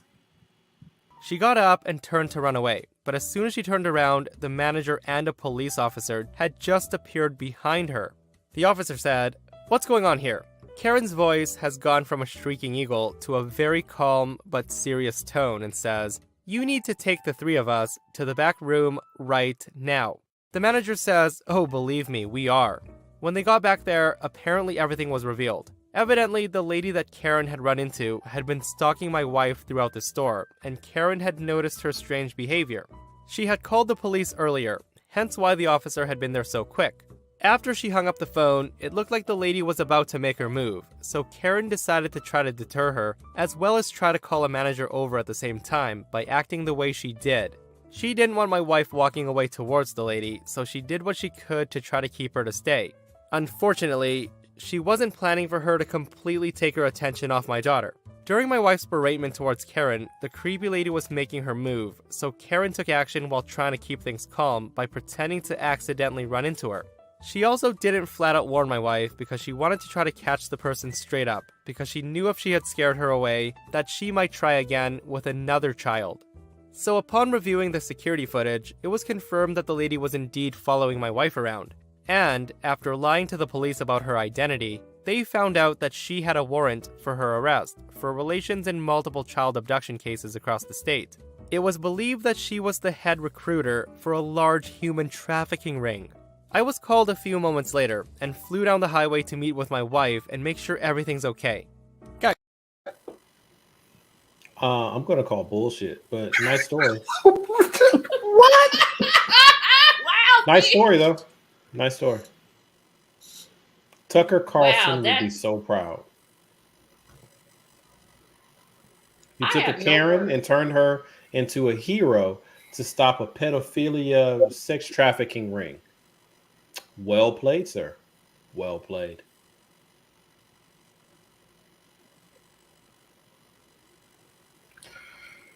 When did you lose? Never mind.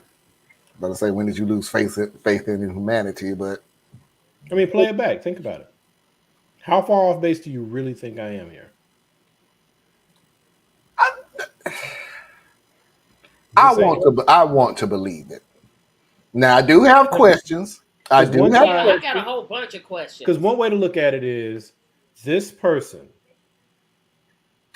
was so adept that they perceived the threat, monitored the situation, developed a plan to create a scenario to get this woman to interact with her, increase the pressure in the situation to keep her focus on her, and then simultaneously keep her eye on the person of concern that she had been assessing and monitoring this whole time.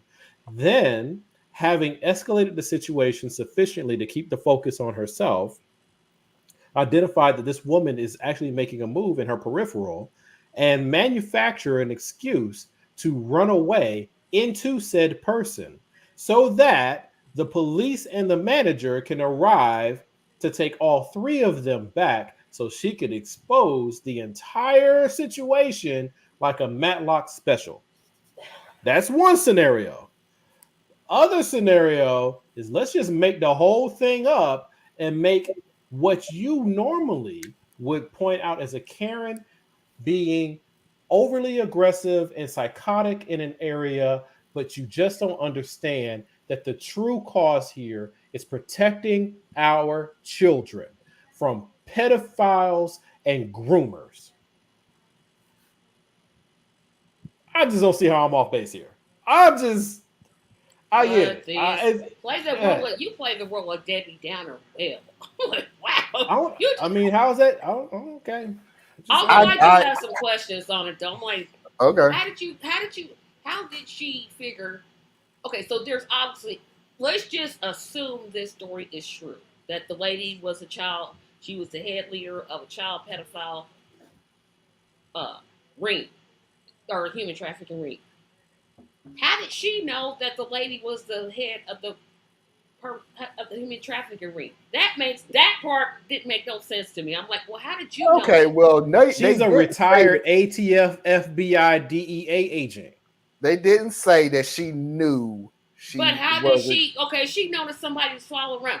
Yeah. Okay, if I notice somebody's following around, like, ma'am, excuse me, somebody's following you around the store, go and see security. That's the first thing I'm saying. I'm because not coming out with this elaborate. she didn't want to do that because then the woman would have moved on to the next child. So she was trying to catch her in the act, which she So still she was didn't trying catch to her in catch the act. her. She Yeah. never no that I don't want to Because call all BS. you did accomplish was you ran into a woman. Yeah, you ran into her on purpose. I don't get like how did she how again, I would have gone up to the non-parent in the story, the wife, and would have said, hey, look, that lady's following me. Why don't we walk over here? Okay, she could have gone to somebody else, but she's assuming that she's going to go to somebody else. Maybe she That's some good fan fiction right there, boy. That's some I'm good fan fiction. gonna go to the statement. I mean, here. I'm like, wait a minute. I got questions. Like, I'm with you, Mark. Like, I want to believe it, but it's kind of like, It's weird though. In rural stores, customers will help each other out. The more isolated we each get from the rest of the community, the worse this kind of thing gets. Wait. Keep that comment up. 1 second. I just want to know how she knew she was a child pedophile. I'm just like, what'd you do? Just take out your little list and like check mark, check mark, check mark. I'm a little confused, Susan, because I'm gonna kind of take it apart and then maybe you can help me. So, yes, it is weird. So in rural stores, customers will help each other out. Well, the only way that I would say that would hold true, because I don't think that it being true in that setting is not true in another, is that in rural settings, typically it's a very homogenous community or it's a very static community, meaning that it's either all white, all black, or the white and black or whatever nationalities are there are very static. They don't change. So we all know each other for like entire family lines. So is that really that different?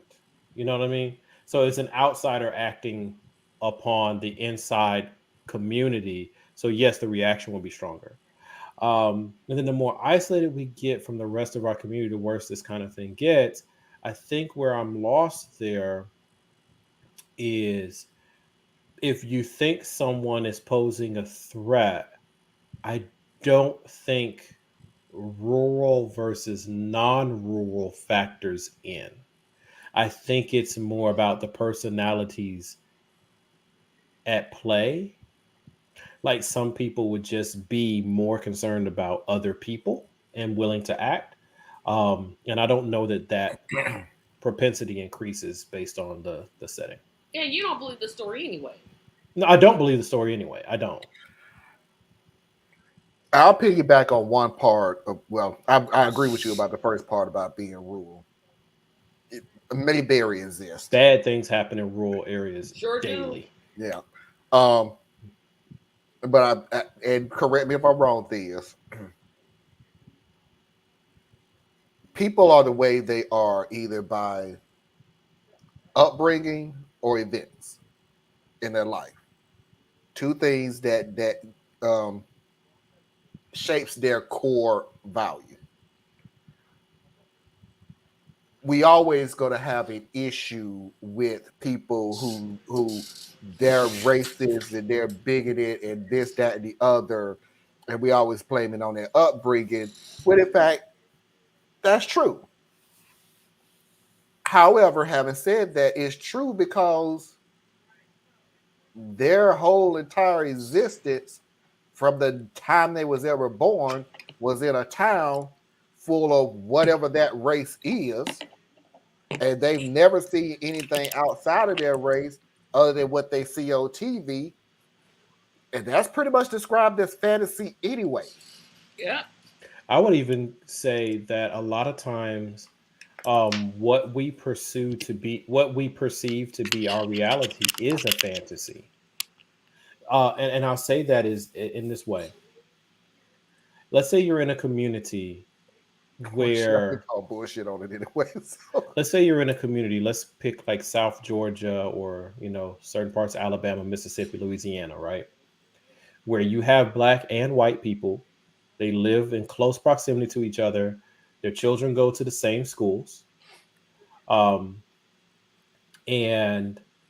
the black people just running the numbers, live in significantly worse situations financially and domestically, right? As far as like their home quality and things. And if you speak to many of the white residents, they do not hold any negative will towards their black neighbors. They don't. They don't hate them. They don't dislike them, anything like that. But they're okay with the situation their black neighbors are in. So if you were to speak to one of them and you say, you're racist because of this, they get offended, genuinely get offended, because they know they do not have a hateful heart actively toward another group. But if you turn around and go and talk to the black people in that community, and then they're able to honestly speak to you and say, well, we've learned just not to give white people any trouble. We we know we're not going to get jobs unless we're working as domestic help or working as labor.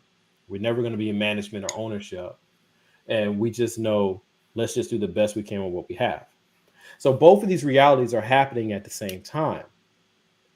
And where I think reality and fantasy comes together is the reality of the black experience is if you stay in your place, you're more or less safe. Step out of your place, you have to either leave town or your whole family gets hurt. But the fantasy side is on the white side of the community where they just think everybody's getting along.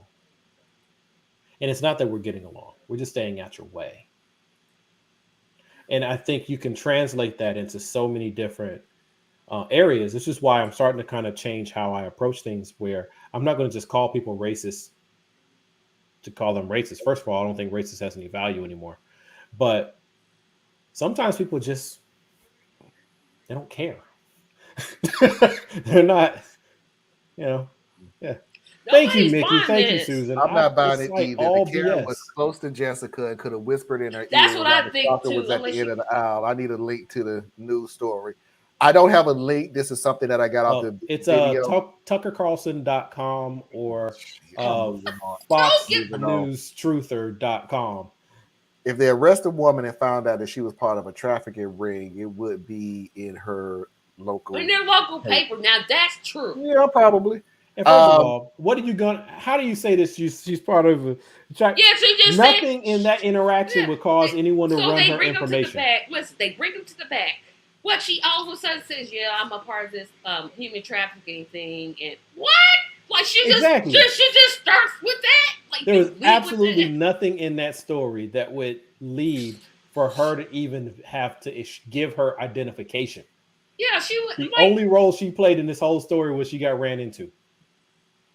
that was it. She could have said, I don't know who you should be talking about. Like she led with that. Like she just went straight for it. Like, yup, I'm in this child trafficking ring, and Yeah, you got me. I've been waiting to get caught. yeah, Here I am. dang. I'm so sick of both of y'all. Y'all the But if you think about it, that doesn't make sense. They take them back, all three of them back. She just literally comes. How did they find out that she was a part of this child trafficking ring? Oh, Did she they had her ask ID. her? She Yeah. had her And badge then, in how do you know her the bag ID was? that But said, ID could have been fake. Because if you're in that line of work, what makes you think you're going to carry your real ID? No, I mean she has like her pedophilia incorporated badge in her purse. Yeah, like she carries around a T-shirt. I'm a child pedophile. What? Who leads with that? Who leads with that? You're right, Thiz. We need to be able to grow diverse communities, and I said rural because that's what I know. It just has to be a real community, not a geographically determined community. I agree. I agree. Yeah. Our biggest issue is that we don't know each other. If I'm not making sense, I'm going to blame my blood sugar, and that's it is. That's what fault it is. It's always the blood sugar. Many does not understand other people's troubles. Period. We are all stars of our own movie. Everyone extra.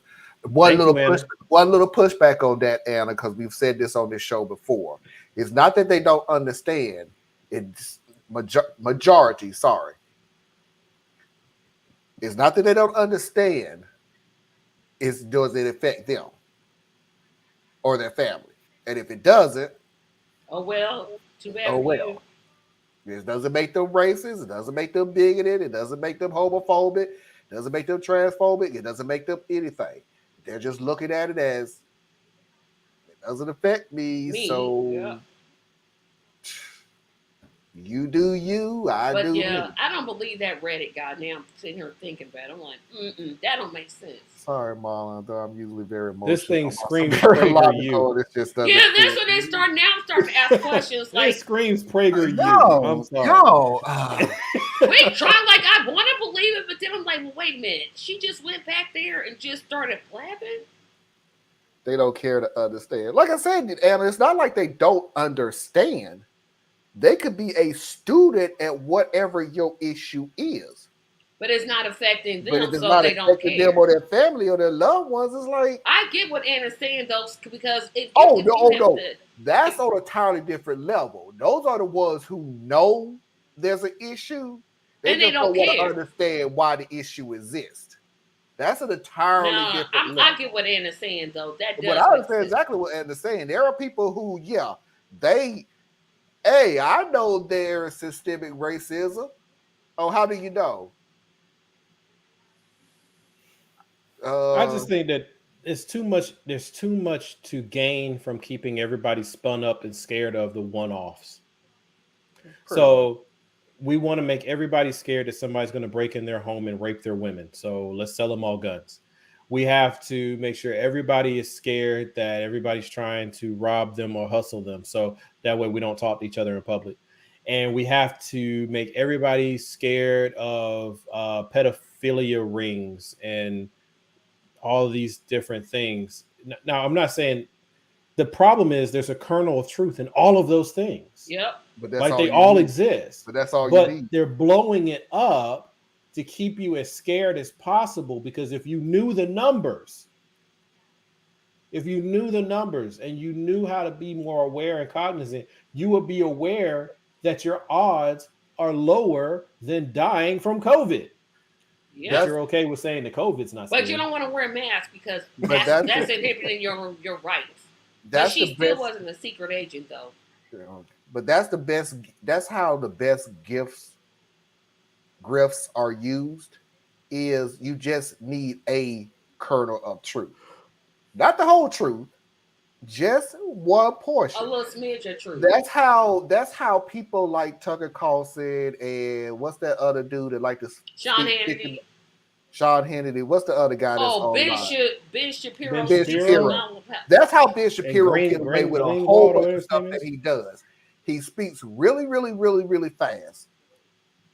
And he starts off with a kernel of truth, followed by a whole bunch of crap. Now, you not listening figure, wait a minute, the first thing he said was true, so the rest of what he says must be true.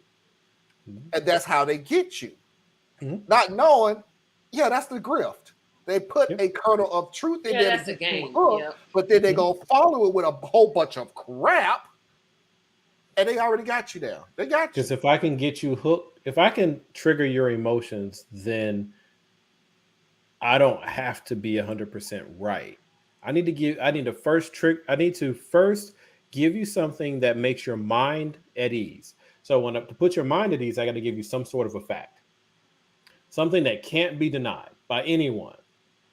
Pedophilia is bad. Fact. Right? We love our kids. Fact. So now I've put your mind at ease. You're willing to accept input from me now. Then I'm going to hype up all of the emotional fears. Right? I'm going to explode this into a picture for you so I can get your emotions engaged. Then I may drop a nugget or two of partial fact. After that, it's done. And then it's just keep repeating it. Like, I got to keep repeating it. I got to do it all day, every day. I got to keep, and then it becomes the truth. You got people going to schools trying to explain to you who the pedophiles is in that school. All along, the real pedophile is walking around with a bulletproof vest on and going to congressional court for their little friend. Yeah.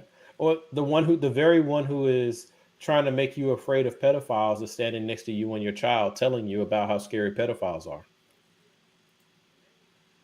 It comes back to not knowing or not caring to know the people around you, but wandering around in with them anyway. Wandering around with them anyway. Yeah. All right, Mafia, let's get on to it. Foxy's videos of the week.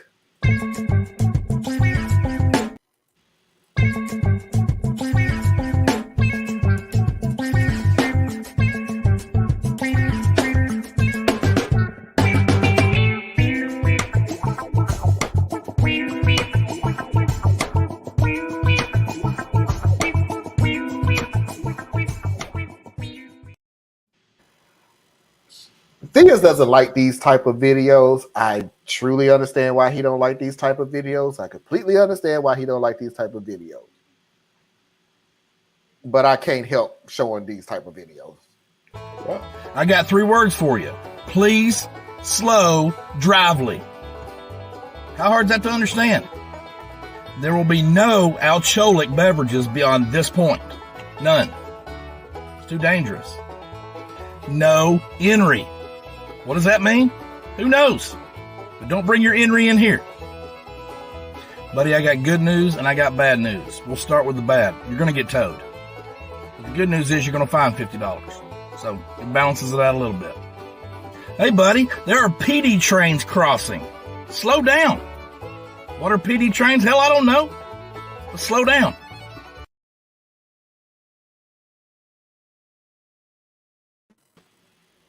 that's not bad because you That got dude's you a got one hazard job. music, You got yeah. one job. Yeah. You got one job. Print the That one. sign. And One spell it job. right. Spell check. Well, you can't do it.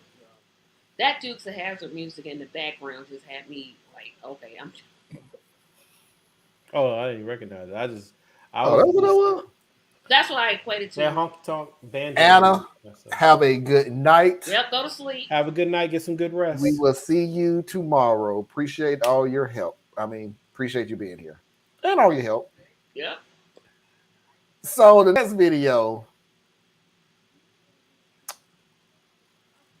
we thought of it on this show. We literally did say this on the show. So now we get to see it in action.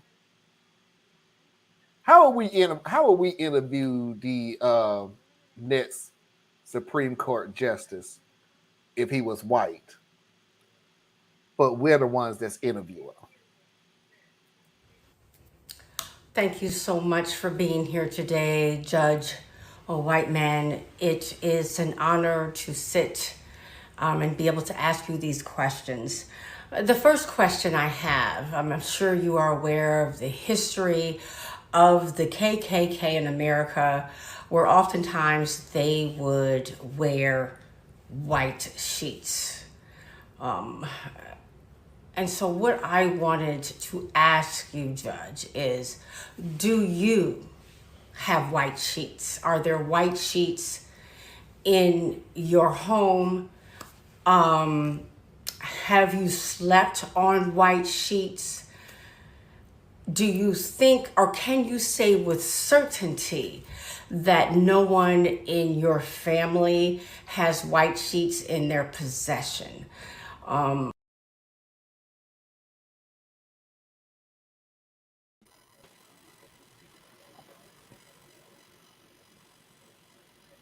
agree. I would do it. I probably wouldn't, but that's okay. I mean, I wouldn't do it, but yeah, I think. I would. You want to do trap? You want to do trap questions?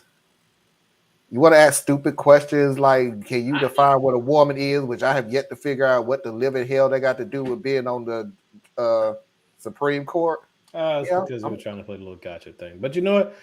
I would love to hear is one of these conservatives, like on the spot, let them define what a woman is. Because I tried to define a woman and I couldn't do it. They would say, oh, it's the way that God created her.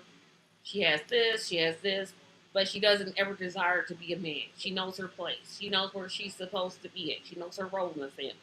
I can answer that question. That's I those are always had social an things. issue with that I'm saying, whole. how do you You define your a man. woman?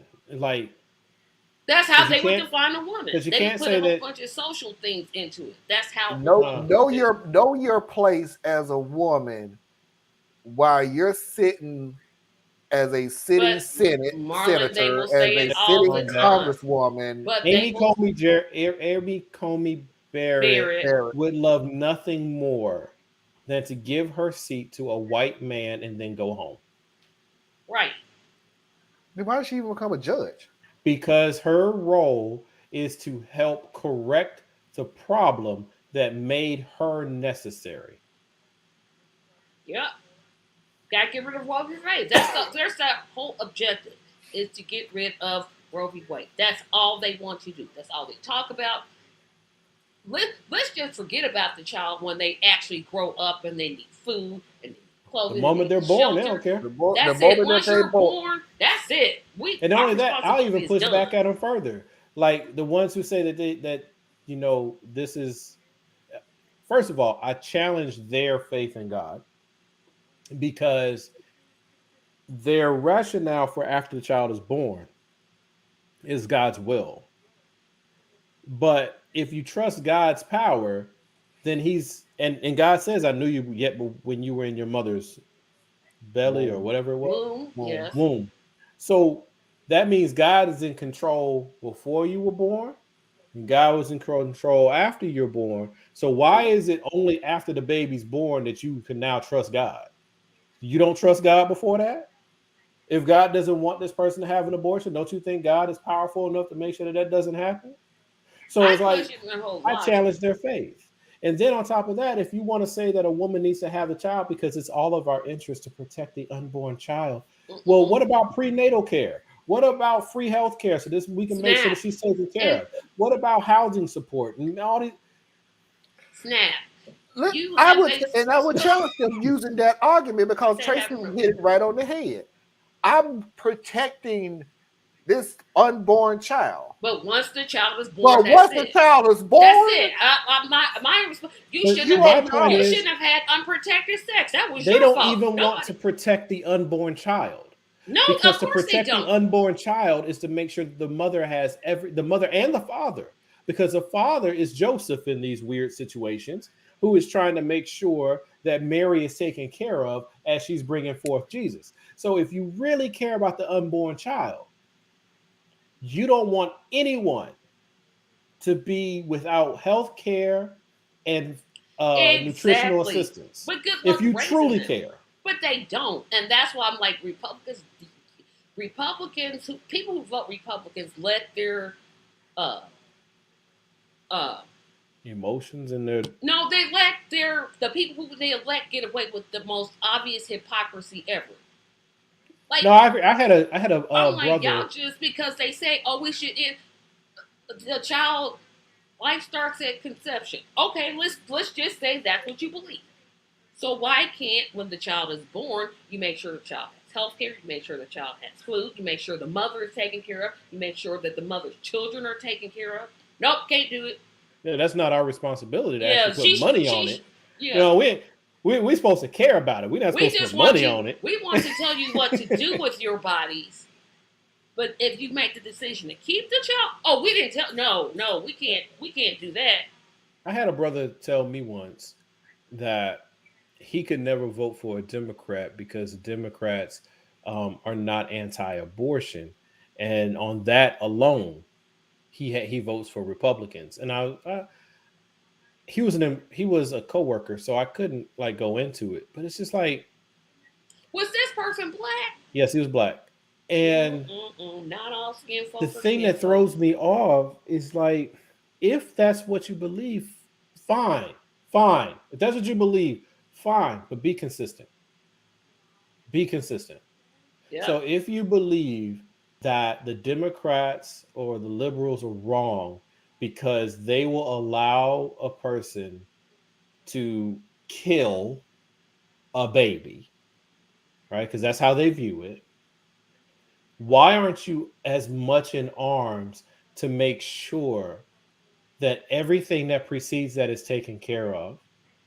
Because I know what it is. It all goes, and I'm sorry, and Tracy, this is not about you or anything, because you know where I come from. But it all goes back to the Adam and Eve story. And my thing is like, if you believe in what's the term? Tracy, please help me out. The forgiveness, the repentance. Right. The ability to repair what you've done and move forward. Right? Yes, repentance. Yeah. If you believe in repentance and deliverance and these things, then you can't say, well, she shouldn't have had unprotected sex. Okay, fine. She shouldn't have. And guess what? He shouldn't have. Thank you. That's my argument. I'm So right with you. that's where you do. If you want to keep score, check mark. They didn't do that right. But if you truly are a believer, that part gets cast into the sea of forgiveness because we got stuff we need to deal with now. We got to make sure that this baby is healthy and strong. We have a child coming, irregardless of what you want. Yeah, but they don't.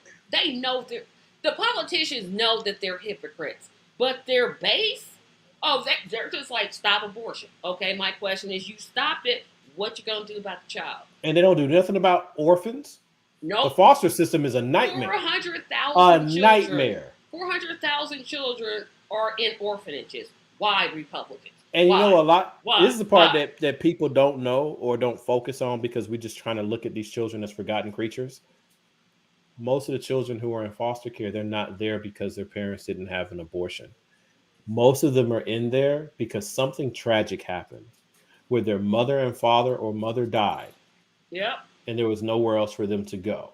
And they got put in a foster system. See, we focus on the infant going into foster care. Well, those generally get adopted pretty quick. Really quick. It's the 6-year-old. It's the 8-year-old. The 6 to 8 who to gets 10-year-old. put in there because something tragic happened. Or because the one parent who was able to take care of them went to jail. That's who's and in nobody foster else care. in the family stepped up to take care of their child. So you threw away the parent, and now you're gonna throw away the child too. And that's America's just oof. A hypocritical piece of crap. As I recall, that means that she was a he. The only way you could reproduce is if God. You're using too much logic, Mickey. You're using too much logic. The creation story has a few holes in it, but I'm not going to abuse someone of their belief system. I'm just saying be consistent with what you say you believe. That's it. Yeah. But the deal is, and I forgot to say this, and then we're going to move on. They already have a built-in excuse for why the man did use a condom when it's all on the woman. It's the same excuse as women have to watch the way that they dress. Yeah. It's always somebody else's fault. Because the man could not control himself. So that's the woman's fault too. But if you're a man, shouldn't you be all powerful enough to control? Let me shut up. We got to remember. Let me shut up. I'm about to shut up.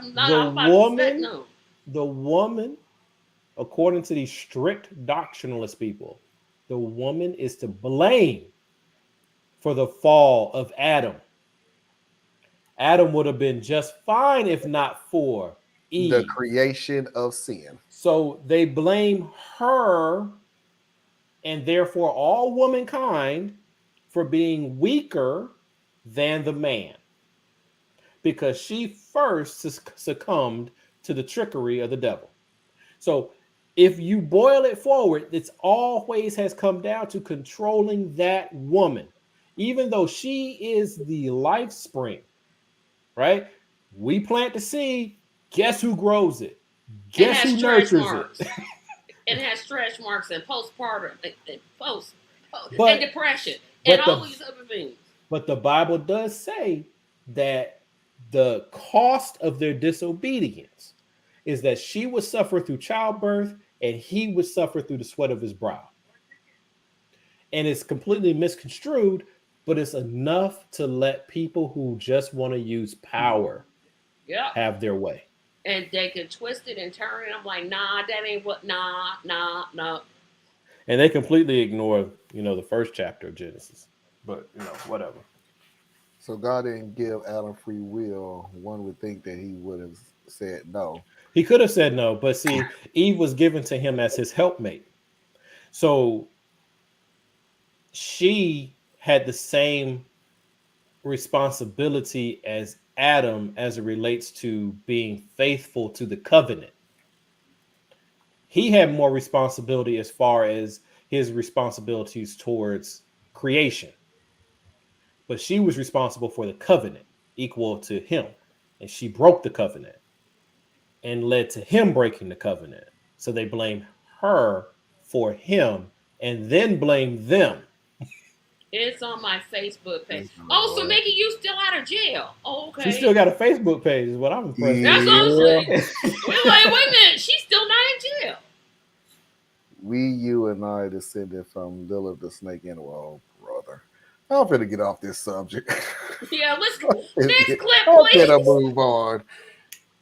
Last video, and the only reason I'm even showing this one is because it's absolutely true. If anybody's ever sold anything to anybody online, those marketplace things, this is usually how it goes. All right. Selling my drum set for $300. Any takers? Is the price negotiable? Yeah, sure. Make me an offer. I'll give you $100. That's less than half my asking price. $100, man. Take it or leave it. Yeah, I'm gonna leave it. Anyone else? Hey, is this still available? Yeah, man. I literally just posted it. Are you interested? All right. Good talk. Anyone else? What's up, man? Look, I just need that kick drum. I can't just sell you the kick drum. It's a necessary part of the whole drum set. Sounds like you didn't understand me, man. I just need the kick drum, all right? And I'll be by your house at 4 o'clock to pick it up. I'm not even going to be home at 4. You don't even know where I live. Get the fuck out of here. Anyone else? Hey, what's the lowest you'd be able to sell it for?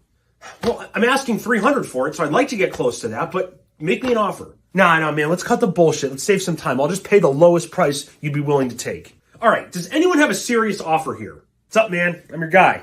Look, I love the set. I'll give you $250 for it? Yes, finally. You got a deal, man. When do you want to pick it up?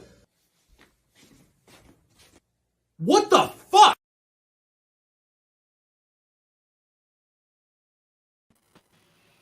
That's why I stopped selling stuff online. I've never done it. It's I've the never- most annoying thing ever. It's like flea marketing. It's like flea marketing everything he digitally. just described. You post it because I was an eBay person. You post it, you say you want 25. And I'm just like, that's all I'm taking for it. I'll give you $12.50. No, can you read? I said 25. That's my price. Deal with it or move on to the next one. Perfect condition. Never open, never use it. Because I always sell things that I don't use. And I never open. I'll give you 17. No, 25 is what I'm saying. Oh gosh. Everything that video, everything they said, 1,000% true. 1,000,000,000% true. I could see that. Yeah, you got the one person that wants to get it way lower than you're posting it. You I sell mean, for really, free. it's like a flea market. I really think it's No, like a flea because market. flea markets are unnegotiable. They sell what they sell for, and you're gonna pay what they tell you. All right, well, garage sale. Garage sale, that's what you're thinking of, and I hate those too, because they're annoying. I'll give you $2.50, but that plate is like 100 years old. $2.75. No, can you read? That's what I always want to ask people, and that's why that clip is why I don't sell on eBay anymore or Facebook Marketplace. I don't sell because I take rejection personally. I know that's a flaw of mine, but that's why I don't sell stuff. I don't do it because like I'm not trying to deliver nothing. I'm not trying to you mail just you ship nothing. it. Make them pay for the shipping costs. I don't even want to deal with that. Now I got to get the box and pack it and go to the post office. You don't want to move. For real, man. If I don't want it, man, I'm just gonna throw it away. Then I guess Have the Goodwill pick it up. Because you can't even give stuff to school like daycares anymore because they need to have it in brand new packaging because of the whole COVID and all that stuff. Yep. And then Goodwill. So what? I'm gonna drive it all the way to Goodwill to drop If it off. it's furniture, they'll come pick it up. So. My I don't have furniture. I gotta get away. My furniture, I'm gonna hold on to that. I'm gonna ride that till it's gone. But just take it out to the curb. I've been taking a lot of things out to the curb. I It will. lasts a grand total of 1 day. Come back out, it's gone. Oh yeah, some people will take Which is fine with me. That was actually kind of majority of the stuff that's kind of like, yeah, somebody will take it. So I live in a cul-de-sac, so ain't nobody coming through there. But nah, just throw it away. Sell it to me for your lowest price. 300 is my lowest $300. price. It's like, and they act like they don't hear you when you say, especially when they message you, like, that's too high. Okay, well then scroll to the other one that's cheaper. My price is this. Don't know what you're thinking. Yeah, you got to have a thick skin because it will get on your nerves.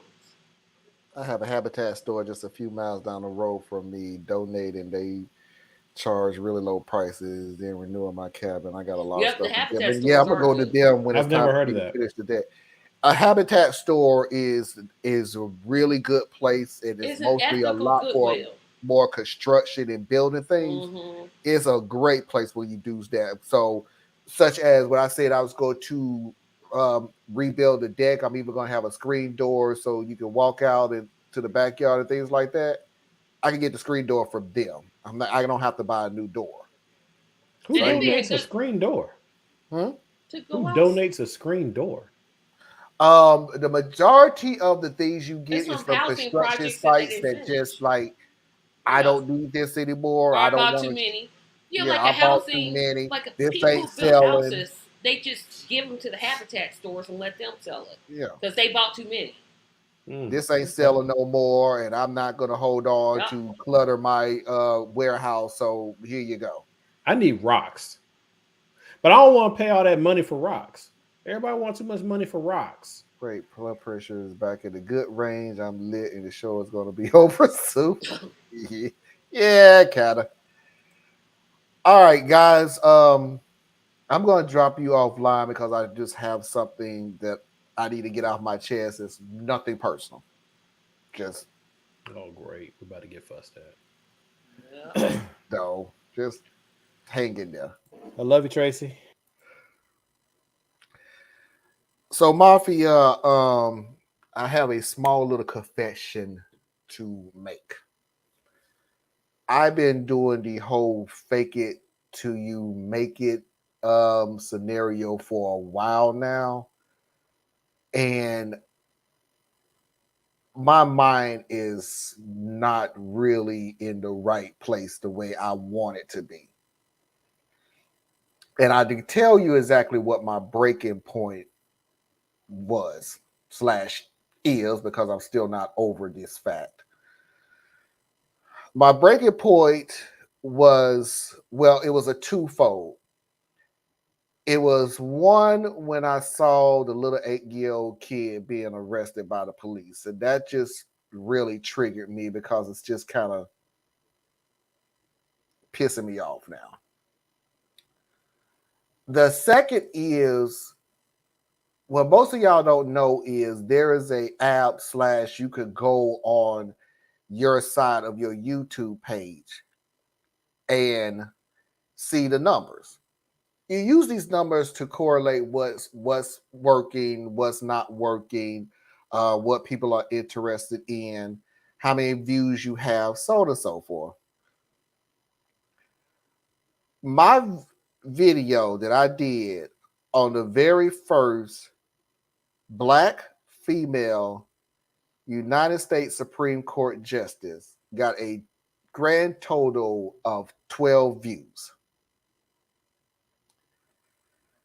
My video of yet another Black man being senselessly killed by yet another cop is up to 53 views and counting. And I just had enough. It's sometimes, and I know it's not true at all. Don't worry, because what I'm going to say next is not that what, so don't worry about that. But just for a slight bit of time, I just went, I'm just wasting my time. I'm there's nothing that I'm saying. And there's nothing that I'm doing that's going to change that. People are still more willing to watch senseless killings and things like that compared to the first of anything. And you know how I feel about the first of anything. We still shouldn't be still doing that and everything else. So with that being said, there will not be a show tomorrow, period.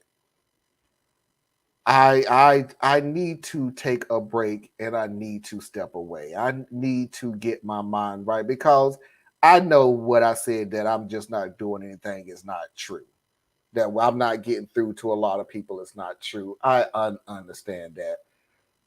But at this point in time, that was how I was feeling. And I just need to step away and breathe and refocus my mind before my mind goes, all the hell is gonna break loose. And I wind up taking more time off than I really want to. So there's not going to be a show tomorrow. And the reason I was saying fake it till you make it is because I've been feeling like this for the longest time, because I've just always been feeling like I need to do a show. I need to get the Mafia. They're counting on me to put a show out. They got to have me on there. If I'm not on there, then I'm letting people down who are in their homes alone and everything else. And then this week, that broke me. That just really, really, really, really broke me. So, yeah, I'm going to take tomorrow off. I'm going to grill out. I am going to grill a whole chicken. Never done that before, ever. The first time for everything. Grill chicken, grill some hot dogs, do hamburgers and everything. Sit on the deck, enjoy my wife for the first time in a long time on a weekend, and just refocus. Just take some time off and just refocus, breathe, and think a lot. I appreciate all of you. I really do. I thought it was worthy enough for y'all to understand where I'm at this point. I never want to hide something like that from you. Because once again, like I said, somebody could be scrolling through these videos and the words that's coming out of our mouth may hit somebody who never make a comment, never liked the video, and it could change their life. It's nothing about me that says that I am invulnerable to everything. I'm just showing you my vulnerability right now, that I just need to step away and refresh myself and get myself back together. So, again, there will be no show tomorrow. Now, granted, if there's breaking news like the war in the Ukraine has stopped and ceased and everything else, I got it. Yeah, of course I got be on.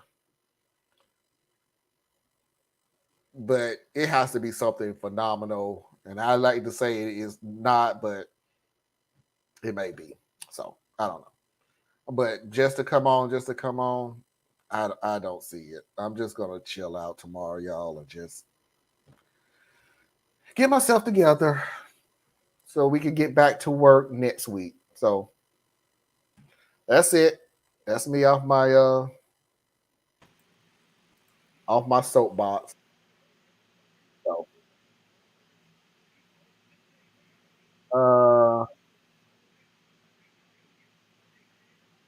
Molly, you're only human. It's normal to feel discouraged at times. You have to take care of yourself before you can help others. Take care of you. Thank you. I understand. You mumbling, we can barely. Yeah, you're like underwater all of a sudden. Can you hear me now? Yep. Yes. I may have literally been mumbling. No, before you came back, you were very clear. It was just when you came back, it was muffled. Totally understandable. We support you, Marlon. First of all, thank you, Anna. Second of all, I thought you was gone, so I'm so confused. You should be right asleep, now. Anna. Why aren't you asleep? Take the break, Marlon. We'll be here when you get back. You're already got us. If you're going to grill the chicken, sketch. I know what she's saying, and I know a lot of people in sketch who and everything. Yeah, else I went in a what? It's the seasoning that you put on the chicken. You cut the chicken. You take the whole chicken. You cut the backbone out of it, and you lay it flat. Oh, so you cut the season chicken the in chicken half. on the back, and you cook the whole chicken like that, so it'll cook evenly. So you cut it in half. Yeah, you sort of like once you take the backbone out, it splits and it'll lay it flat. So, and the funny thing about it is that's exactly what I'm going to do tomorrow. So, hello means you cut down the breastbone and split it. Yeah, you don't cut the whole thing. You just take the backbone out. You leave it whole on the front end. And that way you could open it up. So, well, I don't even know why I explained it to you. So, like what you were saying about chicken breast, where you cut it down, but you don't cut all the way through. You just cut it down. You open it up. You leave it flat. It makes it a little thinner so it could cook quicker. Still a disgusting piece of meat, but you still can cook it quicker. Care about you rolling your eyes, this it's still a disgusting piece Stop of meat. Disrespecting the national bird. It's a disgusting piece of. The leg is the most disgusting. Now I don't know why we having this discussion again. We're not having this discussion again. Breast is the worst piece of meat. Period. See, the reason why I can take this in good cheer is because y'all eat grits and mayonnaise. So the reason you could take it because you don't eat nothing. Especially your logic of food is I don't like my food to float. Why would we listen to you on absolutely anything? I'm not telling you. I'm not telling you that you should eat what I eat. Yeah, because you eat like a 5-year-old. 8. From a woman who eats cereal. Why do we got to keep going through this? Eat cereal. She's just listening. That's why she's not watching. Okay. Breast is too dry. No, it's not. If you make it right, it's not dry. Thank you. Y'all not making it right. Y'all are not making it right. Oh, come on. Or I agree with you, Tracy. I don't agree with how you do the breast meat, but I agree with your statement. Breast is the Cracker Barrel of chicken parts. Is the most tasteless part and it's got the most diverse. That's because you're not cooking it right. I'm going to use that as a thread. I'm going to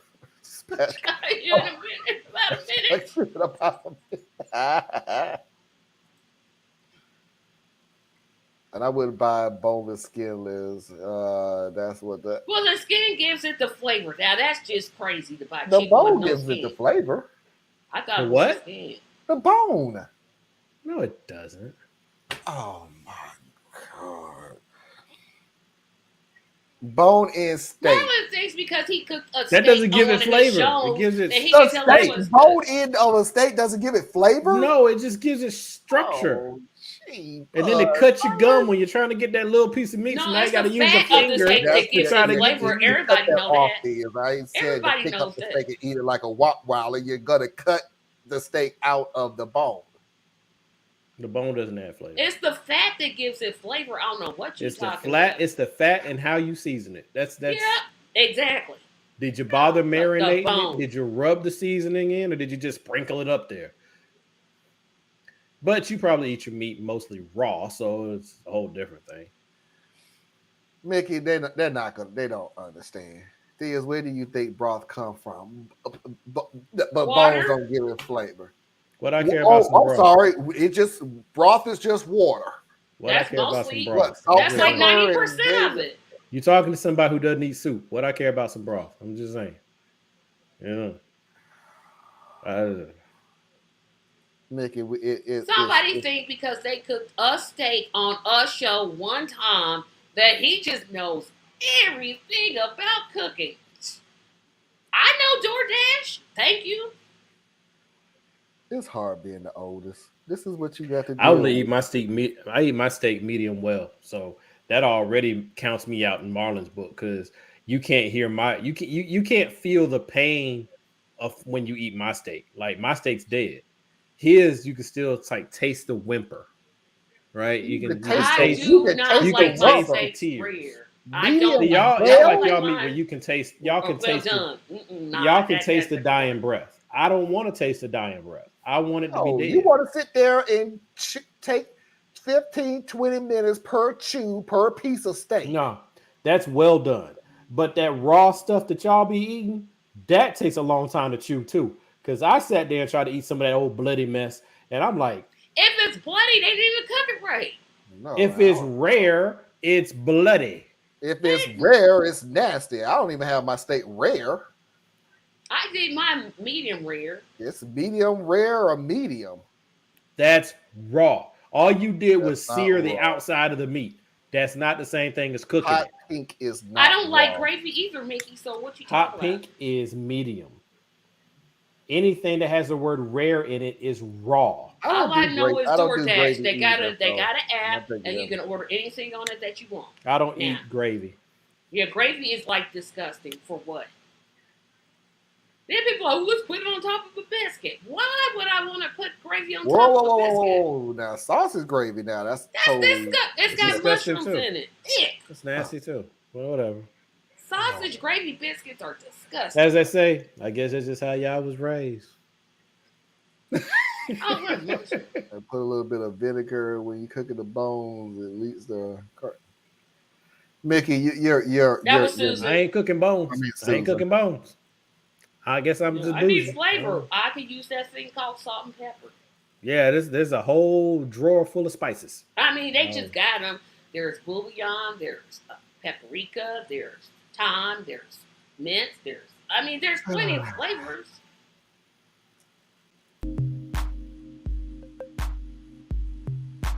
Here go the old dirty movie music. Ladies and gentlemen, boys and girls, children of all ages, non-conforming individuals, thank goodness that is our show for tonight. I want to thank Tracy and Theus for coming on the show. Tracy, tell everybody where they can find you. TracyMediaLLC.com. Theus? ComplexSimpleMan.com. So, that is it. I appreciate it. Again, please do not forget to hit that like button like right now before we even close out the show. Please, once again, do not forget to go to our Patreon page for all of our support.